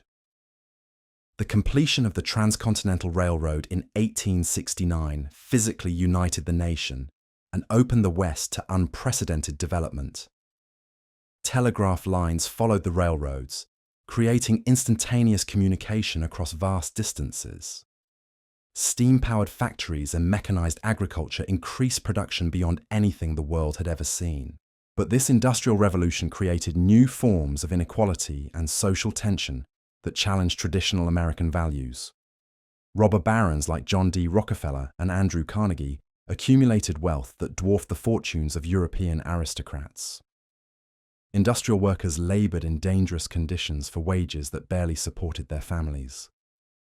Farmers found themselves at the mercy of railroad monopolies and commodity speculators who controlled access to distant markets. The Gilded Age, as Mark Twain called it, was a time of glittering prosperity for some and grinding poverty for others. The gap between rich and poor widened dramatically as industrial capitalism created new forms of wealth and new forms of exploitation. The small town, agricultural America that Jefferson had envisioned was disappearing, replaced by an urban industrial society that operated according to different rules and different values. Immigration accelerated these changes as millions of newcomers arrived from Europe seeking economic opportunity and religious freedom. Irish Catholics fleeing poverty and persecution, German farmers seeking land, Italian workers looking for jobs, Eastern European Jews escaping pogroms. They all came to America believing in the promise of a better life for themselves and their children. But their arrival also created new tensions and challenges. Native-born Americans worried that immigrants would take their jobs, undermine their wages, and threaten their cultural values. Religious prejudice against Catholics and Jews combined with economic fears to create powerful nativist movements that demanded restrictions on immigration and citizenship rights. The West was simultaneously the stage for America's greatest triumphs and its most shameful failures. The frontier represented opportunity and freedom for millions of settlers who built farms, ranches, towns and cities across the Great Plains and Rocky Mountains. But Western expansion also meant the systematic destruction of Native American societies that had inhabited these lands for thousands of years. The Indian Wars that raged from the 1860s through the 1890s were the final chapter in a centuries-long conflict between expanding American settlement and indigenous resistance. The Battle of Little Bighorn in 1876, where George Custer and his troops were annihilated by Lakota and Cheyenne warriors, shocked Americans who had assumed that Native American military power was already broken. But Custer's defeat only intensified American determination to complete the conquest of the West. The massacre at Wounded Knee in 1890, where US troops killed nearly 300 Lakota men, women, and children, effectively ended organized Native American resistance. The frontier that had shaped American character and values for 3 centuries was officially declared closed by the Census Bureau in 1890. The Spanish-American War of 1898 marked America's emergence as a global power with overseas territories and international responsibilities. The quick victory over Spain gave America control of Puerto Rico, Guam, and the Philippines, making the United States an imperial power for the first time in its history. But empire also created new dilemmas about democracy, citizenship, and America's role in the world. The Philippine-American War that followed Spanish defeat revealed the contradictions inherent in democratic empire. How could a nation founded on the principle of self-government deny that same right to other peoples? How could America spread democracy and civilization through military conquest and colonial administration? These questions would haunt American foreign policy for the next century. The progressive era that began around 1900 represented an attempt to address the social problems created by industrialization and urbanization. Reformers like Jane Addams, Theodore Roosevelt, and Woodrow Wilson believed that government action could solve the problems that unregulated capitalism had created.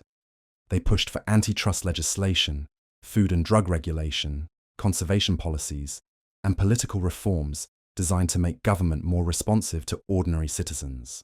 Women's suffrage became the defining issue of progressive democracy. If government derived its authority from the consent of the governed, how could half the population be excluded from voting? The long struggle for women's voting rights culminated in the 19th Amendment in 1920, doubling the American electorate and fulfilling a promise that had been implicit in the Declaration of Independence. But progressivism also revealed the limitations of reform in a diverse, continental democracy. Prohibition, the progressive attempt to eliminate alcohol consumption, became a national disaster that created organized crime, corrupted law enforcement, and violated individual liberty in ways that most Americans found intolerable. The experiment was abandoned in 1933, demonstrating that moral reform couldn't be imposed on an unwilling population. World War I tested America's commitment to democracy in ways that nobody had anticipated. Woodrow Wilson's decision to enter the war, to make the world safe for democracy, required unprecedented government control over the economy, restrictions on civil liberties, and propaganda campaigns designed to unify public opinion.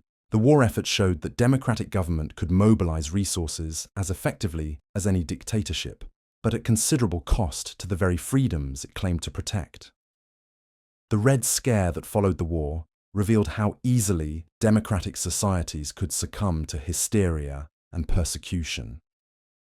Fear of communist revolution led to the arrest and deportation of thousands of immigrants and radicals, whose only crime was holding unpopular political beliefs. The same democracy that had fought to make the world safe for freedom was denying basic rights to its own citizens.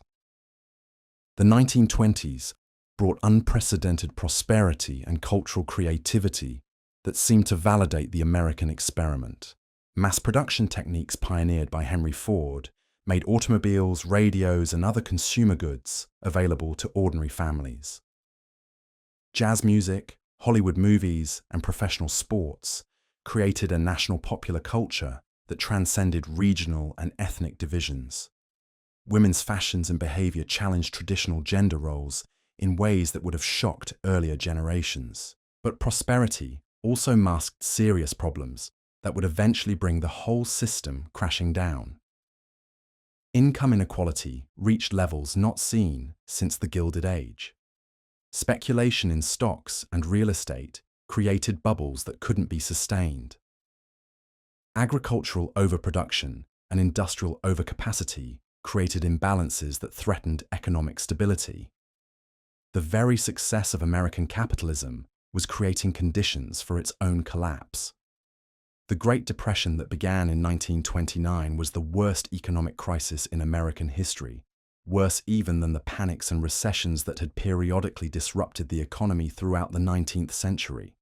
Unemployment reached 25%, banks failed by the thousands, farmers lost their land to foreclosure, breadlines and shantytowns became symbols of American failure rather than American success. Franklin Delano Roosevelt's election in 1932 brought to power a president who was willing to use federal authority in ways that would have been unthinkable to earlier generations. The New Deal programs that emerged during his first 100 days created a social safety net that provided unemployment insurance, old age pensions, and other protections against economic catastrophe. But they also fundamentally changed the relationship between citizens and their government. The New Deal wasn't socialism, despite what its critics claimed. It was an attempt to save capitalism by reforming its worst abuses and providing greater economic security for ordinary Americans. Social security, unemployment insurance, bank deposit guarantees, and labor protection laws didn't eliminate private enterprise. They made it more stable and more acceptable to a democratic society that demanded both economic opportunity and economic security. But the New Deal also revealed the continuing tensions between democracy and economic power in American society. Business leaders denounced Roosevelt as a traitor to his class and accused him of destroying American liberty. Conservative politicians argued that New Deal programs violated the Constitution and created dangerous precedents for federal power. The Supreme Court initially struck down key New Deal legislation, before finally accepting the new role of federal government in regulating the economy. World War II resolved the economic crisis that the New Deal had only partially addressed, but it also tested American democracy in ways that revealed both its strengths and its weaknesses. The attack on Pearl Harbor on December 7, 1941, united Americans behind the war effort in ways that hadn't been seen since the Civil War. But the war also led to the internment of Japanese Americans, one of the worst violations of civil liberties in American history.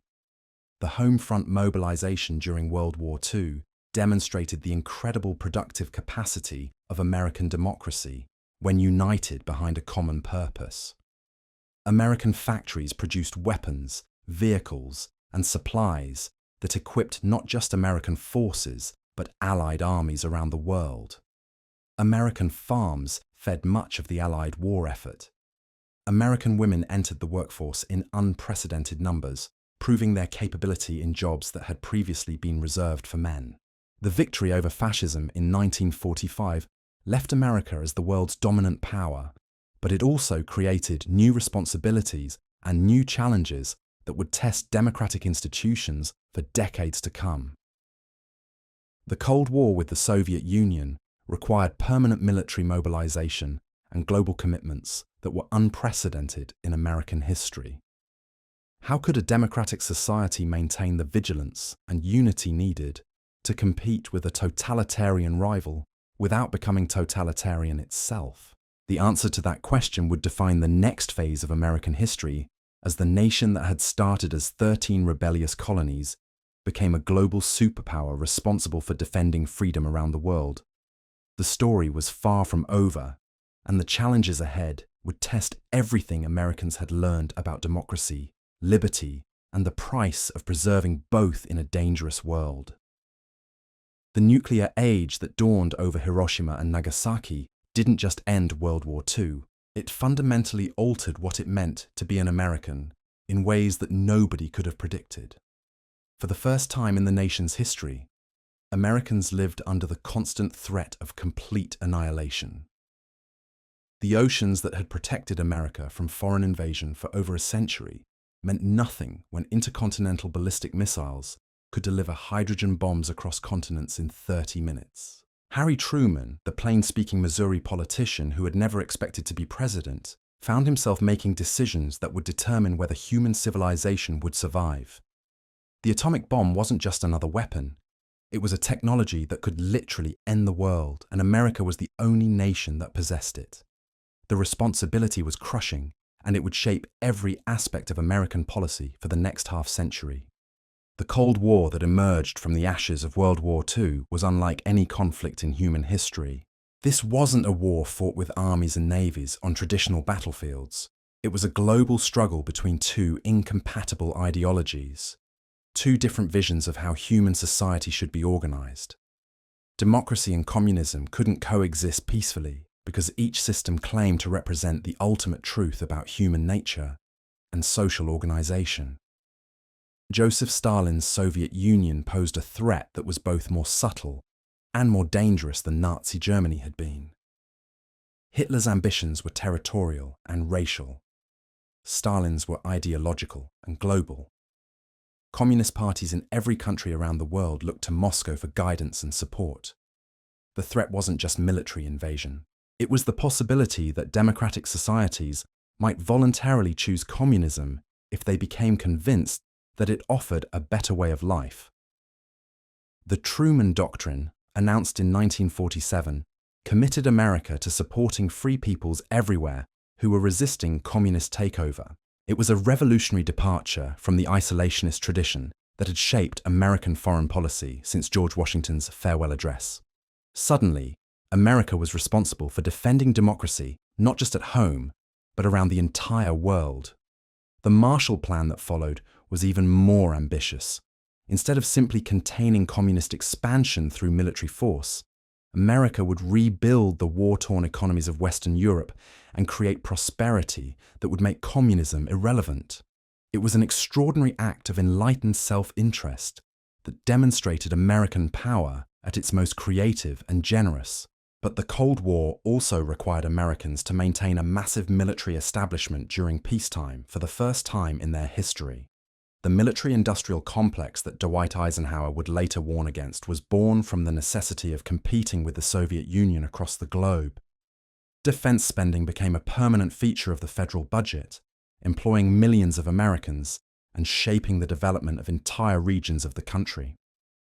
The Korean War from 1950 to 1953 tested America's commitment to collective security in ways that revealed the true cost of global leadership. When communist North Korea invaded South Korea, Truman faced a choice that would define the Cold War.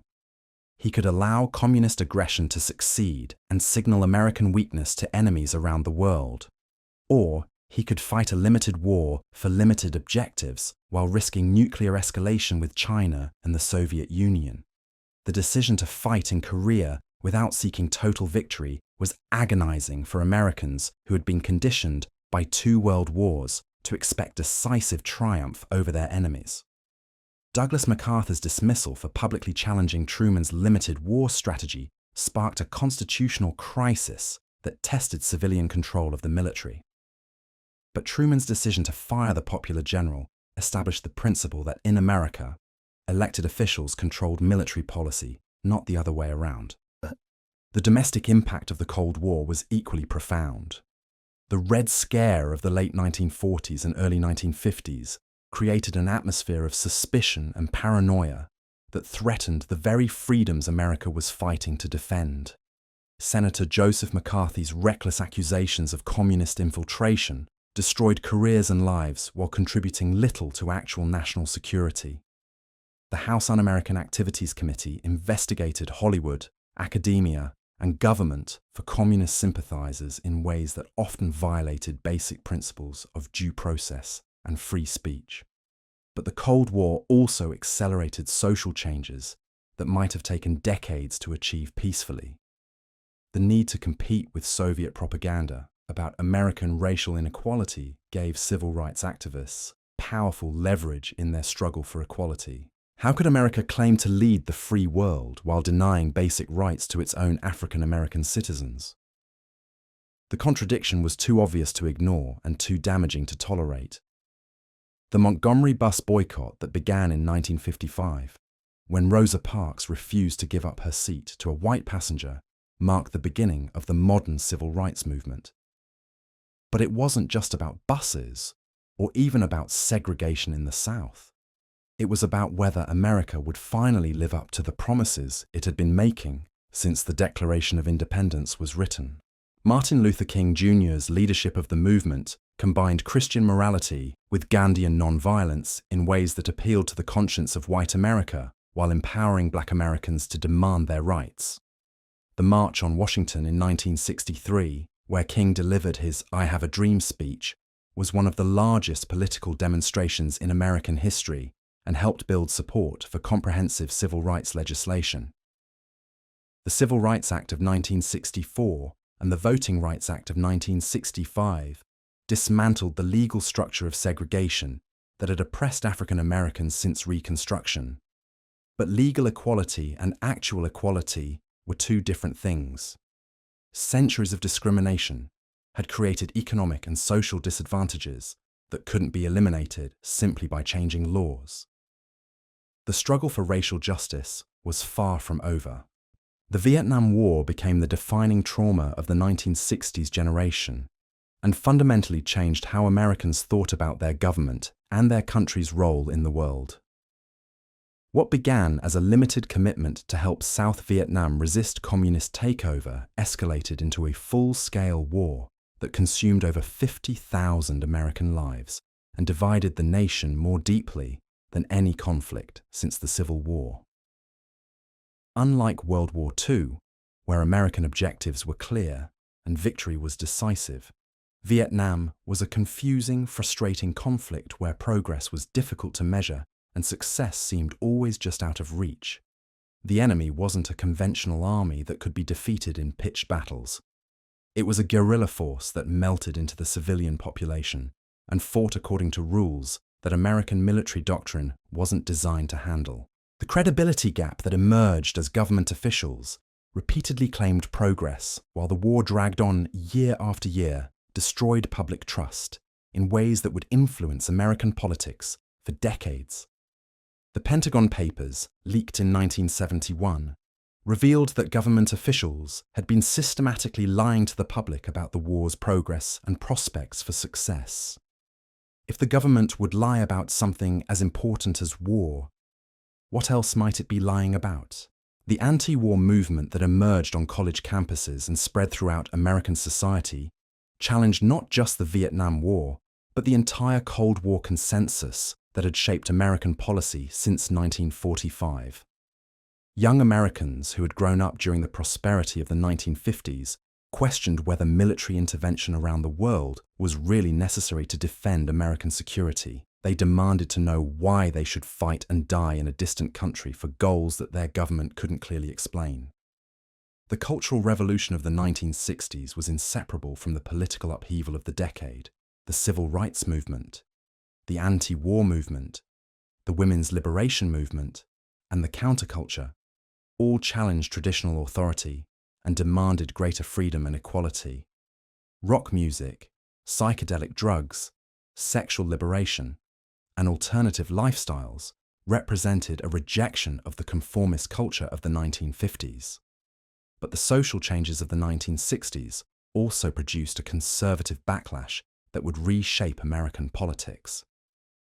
Many Americans were alarmed by what they saw as the breakdown of traditional values and social order. The riots that erupted in cities across the country, the anti-war protests that sometimes turned violent, and the cultural rebellion that rejected conventional morality convinced many Americans that the country was spinning out of control.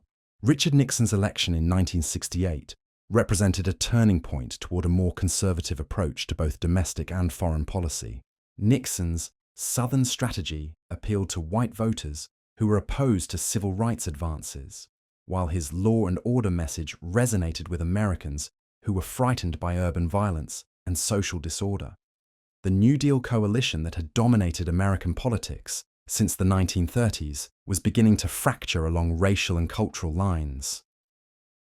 The Watergate scandal that brought down Nixon's presidency revealed the dangers of unchecked executive power in ways that shocked Americans who had trusted their government to act within constitutional limits.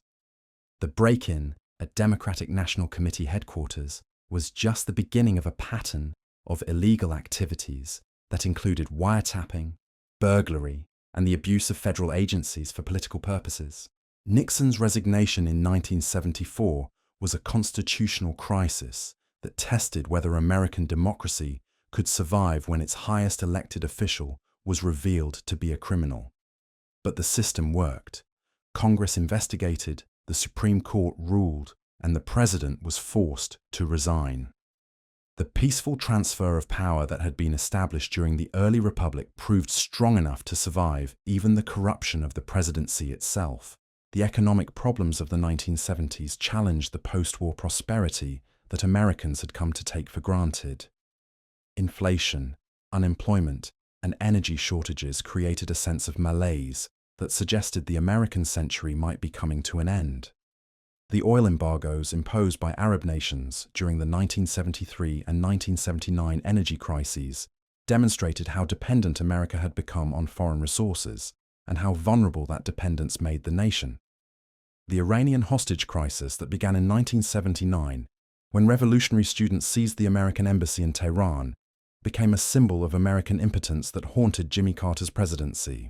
For 444 days, Americans watched helplessly as their fellow citizens were held captive by a hostile regime that seemed to delight in humiliating the world's most powerful nation. The failed rescue mission that ended in disaster in the Iranian desert only emphasized American weakness. Ronald Reagan's election in 1980 promised a restoration of American confidence and power that resonated with voters who were tired of feeling weak and uncertain about their country's future. Reagan's optimistic vision of America as a shining city on a hill recalled the Puritan origins of American exceptionalism, while his aggressive anti-communist rhetoric revived the sense of moral purpose that had been lost during the Vietnam era.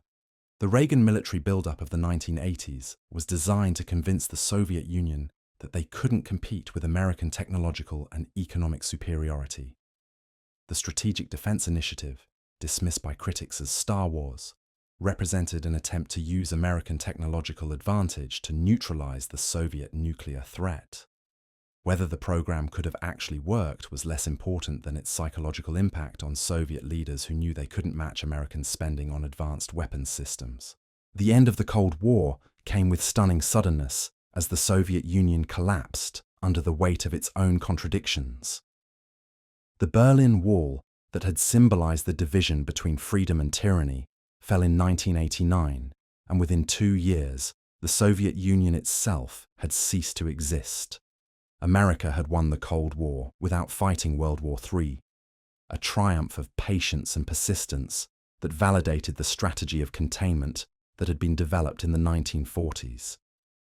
But victory in the Cold War also left America without the clear sense of purpose that had guided its policies for nearly half a century. What was America's role in a world where there was no rival superpower to contain?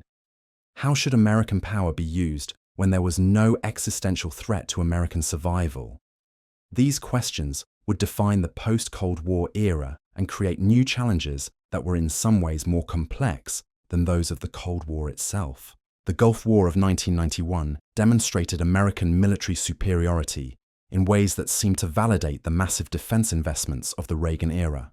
The quick, decisive victory over Iraqi forces in Kuwait showed that American technology and training could achieve overwhelming battlefield superiority against conventional enemies. But the war also revealed the limitations of military power in achieving political objectives when President George H.W. Bush decided not to remove Saddam Hussein from power. The economic boom of the 1990s, driven by the computer revolution and the emergence of the Internet, created unprecedented prosperity and seemed to confirm American technological and entrepreneurial superiority. The dot-com bubble that inflated stock prices to unsustainable levels reflected the optimism of an era when it seemed that American innovation could solve any problem and create unlimited wealth. But the prosperity of the 1990s also masked growing inequality and social problems that would eventually demand attention. The gap between rich and poor widened as technological change eliminated manufacturing jobs while creating enormous wealth for those who owned and controlled the new technologies. The decline of labor unions and the rise of global competition put pressure on wages and working conditions for ordinary Americans. The September 11, 2001 attacks on the World Trade Center and Pentagon shattered the illusion that America was invulnerable to foreign attack and launched a new era of international conflict that continues to this day. The 19 hijackers who turned commercial airliners into weapons of mass destruction proved that even a small group of determined terrorists could inflict devastating damage on the world's most powerful nation. The war on terror that followed the September 11th attacks represented a fundamental shift in American strategy, from deterring nation-states to tracking down and eliminating terrorist networks that operated across international boundaries. The invasions of Afghanistan and Iraq were designed to eliminate terrorist safe havens and promote democracy in regions that had been breeding grounds for extremism. But the wars in Afghanistan and Iraq also revealed the limitations of American power in nation-building and social transformation. Military force could topple hostile governments, but it couldn't create stable, democratic societies in countries that lacked the cultural and institutional foundations for self-government. The long, costly conflicts drained American resources and patience, while producing ambiguous results that fell far short of the ambitious goals that had justified the interventions. The financial crisis of 2008 was the worst economic disaster since the Great Depression and called into question the free market capitalism that had been the foundation of American prosperity.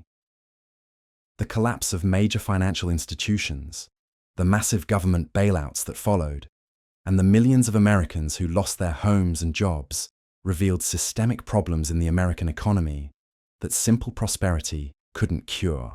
Barack Obama's election as the first African-American president in 2008 represented the fulfillment of promises that had been made during the civil rights movement, but seemed impossible to achieve. His victory demonstrated how far America had come in overcoming its racial divisions, while also revealing how much work remained to be done to achieve true equality of opportunity. The polarization that has characterized American politics in recent decades reflects deeper divisions about the role of government, the meaning of equality, and the direction of social change. The Tea Party movement that emerged during Obama's presidency and the progressive activism that has followed represent competing visions of what America should become in the 21st century. The 2016 election of Donald Trump as president reflected the populist anger and cultural divisions that had been building for decades as globalization and technological change disrupted traditional communities and ways of life. Trump's appeal to forgotten Americans who felt left behind by economic and social changes revealed the extent to which the benefits of prosperity had been unevenly distributed.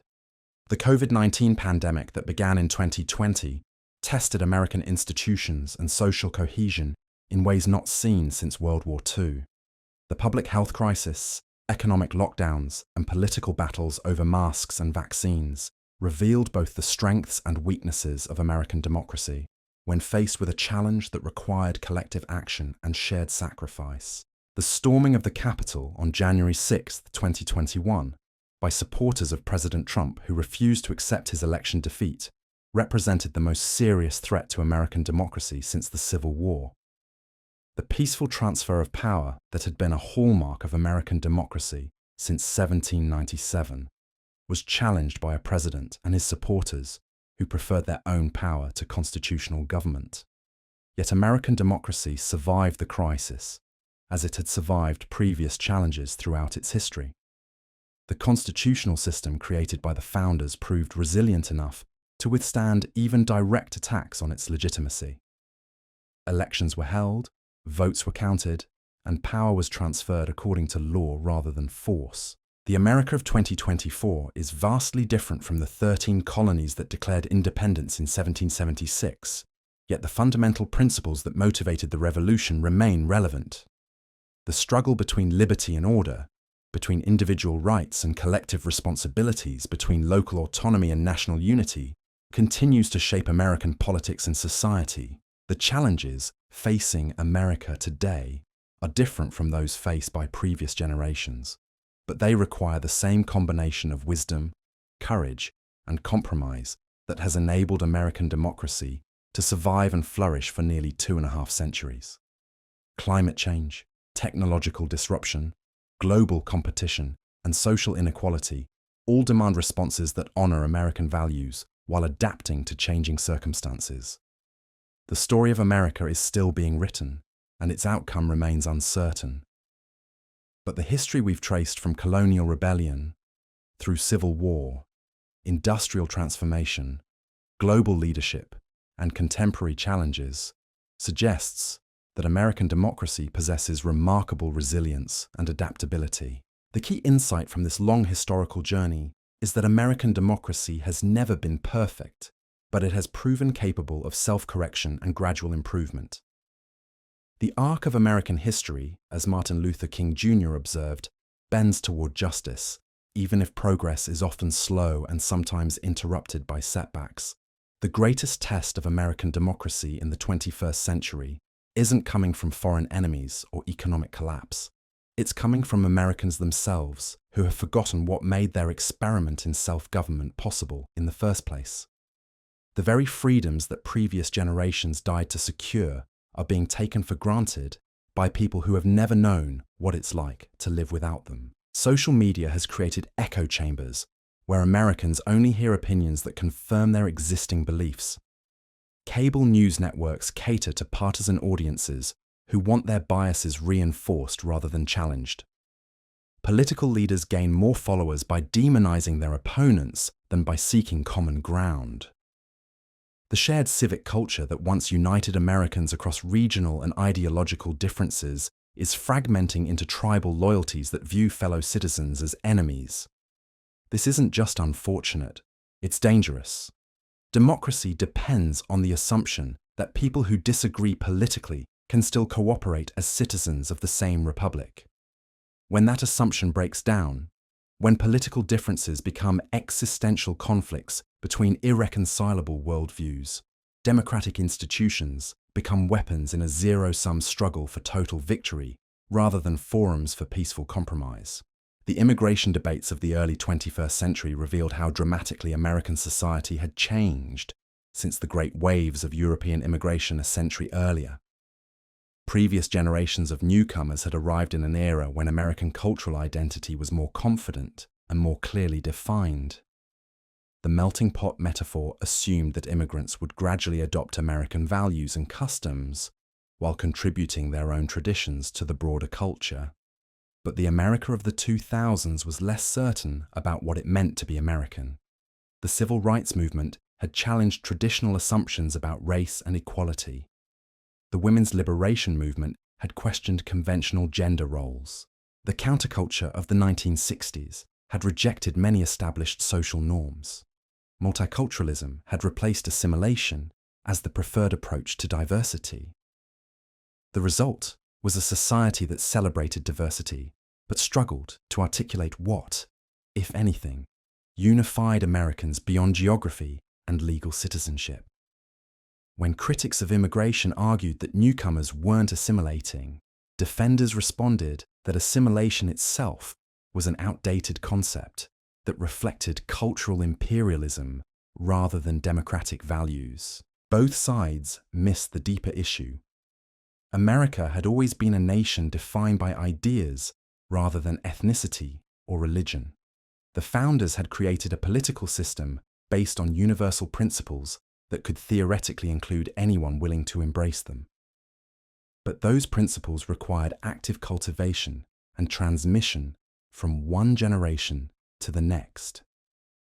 They weren't automatically absorbed through residence or even citizenship. The education system that had once been responsible for teaching American history and civic values had largely abandoned that mission in favor of multiculturalism and global awareness. Many students graduated from high school without understanding the Constitution, the Bill of Rights, or the historical struggles that had established and preserved American freedoms. They knew more about the failures of American society than about its achievements, more about what divided Americans than what united them. The economic inequality that widened dramatically after the 2008 financial crisis created social tensions that threatened the middle-class foundation of American democracy. The founders had understood that extreme inequality was incompatible with Republican government. When a small elite controlled most of the wealth and power, they could manipulate the political system to serve their interests at the expense of ordinary citizens. But the inequality of the early 21st century was different from the aristocratic privilege that the founders had rejected. It was based on technological innovation, global markets, and educational advantages, rather than inherited titles or land ownership. Tech entrepreneurs, investment bankers, and celebrity entertainers earned enormous fortunes through talent, hard work, and luck, rather than birth or political connections. Yet the results were similar to those that had worried earlier generations of Americans. A small number of ultra-wealthy individuals and families wielded disproportionate political influence through campaign contributions, lobbying, and media ownership. Meanwhile, millions of Americans saw their economic prospects decline as manufacturing jobs disappeared, college costs soared, and retirement security evaporated. The populist movements that emerged on both the left and right reflected genuine grievances about economic fairness and political representation. Bernie Sanders' campaigns for the Democratic presidential nomination tapped into anger about corporate power and wealth inequality. Donald Trump's successful presidential campaign appealed to working-class voters who felt abandoned by both political parties and economic elites. But populism also carried dangerous implications for democratic government. The logic of populism divided society into the people versus the elite in ways that discouraged compromise and encouraged authoritarian solutions. If the will of the people was being thwarted by corrupt elites, then normal democratic procedures might be inadequate to restore popular sovereignty. The rise of China as a global superpower created challenges for America that were both familiar and unprecedented. Like the Soviet Union during the Cold War, China represented an alternative model of political and economic organization that competed with American leadership around the world. But unlike the Soviet Union, China had achieved remarkable economic success that made its authoritarian capitalism attractive to developing nations. The Chinese challenge was particularly difficult because it couldn't be addressed through military containment alone. China was integrated into the global economy in ways that the Soviet Union had never been. American companies manufactured their products in Chinese factories. American consumers bought Chinese goods. American universities welcomed Chinese students. The economic interdependence that had been supposed to promote peaceful cooperation was instead creating vulnerabilities that China could exploit. More troubling was the possibility that China's combination of economic growth and political control might prove more attractive to other nations than America's messy democracy and free market capitalism. If authoritarian governments could deliver prosperity more efficiently than democratic ones, What would happen to the American conviction that freedom was both morally superior and practically effective? The technological revolution that created unprecedented prosperity also generated new forms of surveillance and control that threatened individual privacy and democratic accountability. Social media platforms collected vast amounts of personal data that could be used to manipulate political behavior. Artificial intelligence systems made decisions about employment, credit, and criminal justice with algorithms that even their creators didn't fully understand. The same technologies that connected people across the globe and democratized access to information also enabled authoritarian governments to monitor and control their populations with unprecedented precision. China's social credit system used digital surveillance to reward compliance and punish dissent in ways that would have impressed George Orwell. Even democratic governments struggled with the temptation to use these technologies for law enforcement and national security purposes. The COVID-19 pandemic that began in 2020 tested American institutions in ways that revealed both their strengths and their critical weaknesses. The decentralized federal system that had been designed to prevent tyranny also made coordinated responses to national emergencies extremely difficult. Different states adopted different policies based on different assessments of the risks and benefits of various interventions. The scientific community that had been expected to provide clear guidance found itself divided over questions about masks, lockdowns, school closures, and vaccine requirements. Public health officials who had been trained to focus on disease prevention discovered that their recommendations had enormous economic and social consequences that they weren't equipped to evaluate. Political polarization turned even basic public health measures into partisan battlegrounds. Wearing masks became a statement of political identity rather than a medical precaution. Vaccine hesitancy reflected distrust of government and medical authorities rather than just concerns about safety and effectiveness. The pandemic response became another front in the culture wars that had been dividing Americans for decades.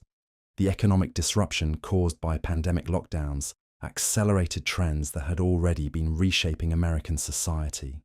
Remote work became common in industries that had previously required physical presence. Online education replaced classroom instruction for millions of students. Digital commerce expanded at the expense of traditional retail establishments. These changes weren't necessarily bad, but they happened so quickly that many Americans felt overwhelmed by the pace of transformation. Communities that had been built around particular industries or institutions found their foundations eroded almost overnight. Social relationships that had been maintained through face-to-face contact were replaced by digital connections that felt less substantial and less satisfying. The mental health crisis that emerged during the pandemic, particularly among young people, reflected deeper problems with American society that went beyond the immediate effects of lockdowns and social distancing. Rates of depression, anxiety, and suicide had been rising for years before the pandemic began. Social media usage, academic pressure, economic uncertainty, and cultural fragmentation had all contributed to a sense of isolation and purposelessness that affected millions of Americans. The opioid epidemic that had been devastating rural and working-class communities for over a decade represented another symptom of social breakdown that traditional politics seemed unable to address. The pharmaceutical companies that had aggressively marketed addictive painkillers were eventually held accountable through legal action. But the underlying conditions that made so many Americans vulnerable to addiction remained largely unchanged. Economic despair, social isolation, and cultural displacement had created what some observers called deaths of despair among middle-aged white Americans whose life expectancy was actually declining for the first time in modern American history. These weren't just statistics. They represented millions of individual tragedies that reflected the failure of American society to provide meaning and purpose for all of its citizens. The environmental challenges facing America in the 21st century were unprecedented in consensus about human-caused global warming was overwhelming. but the political response scope and complexity. Climate change threatened to disrupt agricultural systems, make large areas of the country uninhabitable, the scientific coastal communities and weather patterns in ways that could remain inadequate to the scale of the challenge. The difficulty of addressing climate change reflected deeper problems with American political institutions that had been designed for a different era. The Constitution's system of checks and balances worked well for preventing hasty action, but it made decisive responses to long-term challenges extremely difficult. When urgent problems required sustained action over decades, the 2-year election cycles and partisan competition that characterized American democracy created powerful incentives for short-term thinking. The infrastructure that had been built during the mid-20th century was aging and inadequate for the demands of a modern economy. Roads, bridges, airports, and power grids that had once symbolized American technological superiority were falling behind international standards. The water systems that served major cities were deteriorating. The electrical grid was vulnerable to both natural disasters and cyber attacks. But infrastructure investment required the kind of long-term planning and sustained commitment that American political culture found difficult to sustain. Politicians preferred ribbon-cutting ceremonies for new projects to the unglamorous work of maintaining existing systems. Voters rewarded immediate benefits over future investments.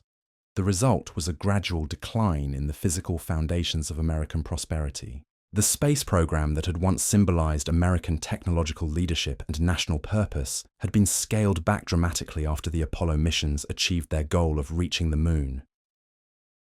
The shuttle program that replaced Apollo was more practical, but less inspiring.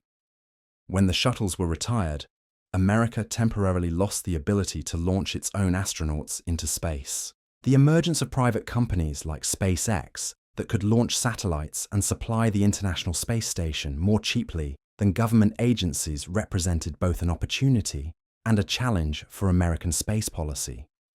Entrepreneurial innovation was driving down costs and opening new possibilities for space exploration and commercialization.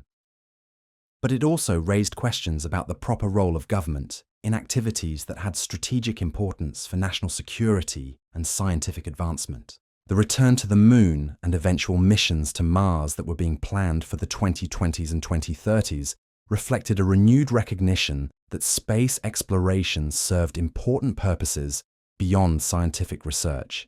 Competition with China's growing space capabilities provided strategic motivation similar to the Cold War rivalry that had driven the original space race.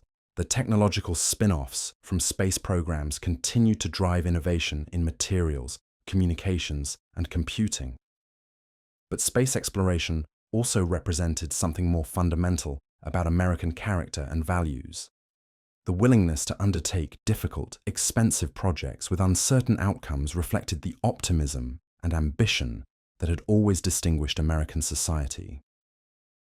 When Americans stopped believing that they could accomplish great things, they would have lost something essential about what made them American. The military that had been designed to fight the Soviet Union during the Cold War struggled to adapt to new threats that didn't fit traditional categories of warfare. Terrorist networks, cyber attacks, and hybrid warfare that combined conventional and unconventional tactics required different capabilities and different strategies than those that had been developed for large-scale conventional conflicts. The all-volunteer military that had been created after Vietnam was highly professional and effective, but it also created a gap between military and civilian society that hadn't existed when most Americans served in the armed forces through conscription.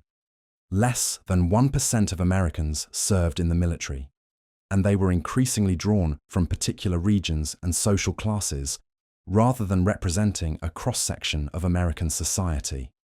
From 13 rebellious colonies to a global superpower, from a collection of farmers and merchants to the world's most powerful democracy, the American story is far from over. Every challenge we've explored, every crisis we've survived, every triumph we've achieved has prepared us for whatever comes next. The founders who risked everything for an impossible dream. The soldiers who died at Valley Forge and Gettysburg.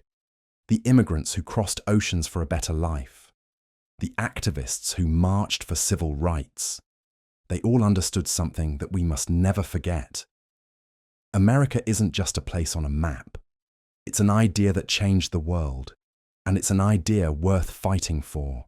The future remains unwritten, but if history has taught us anything, it's that Americans have never backed down from a challenge they believed was right. The story continues, and you're part of writing it.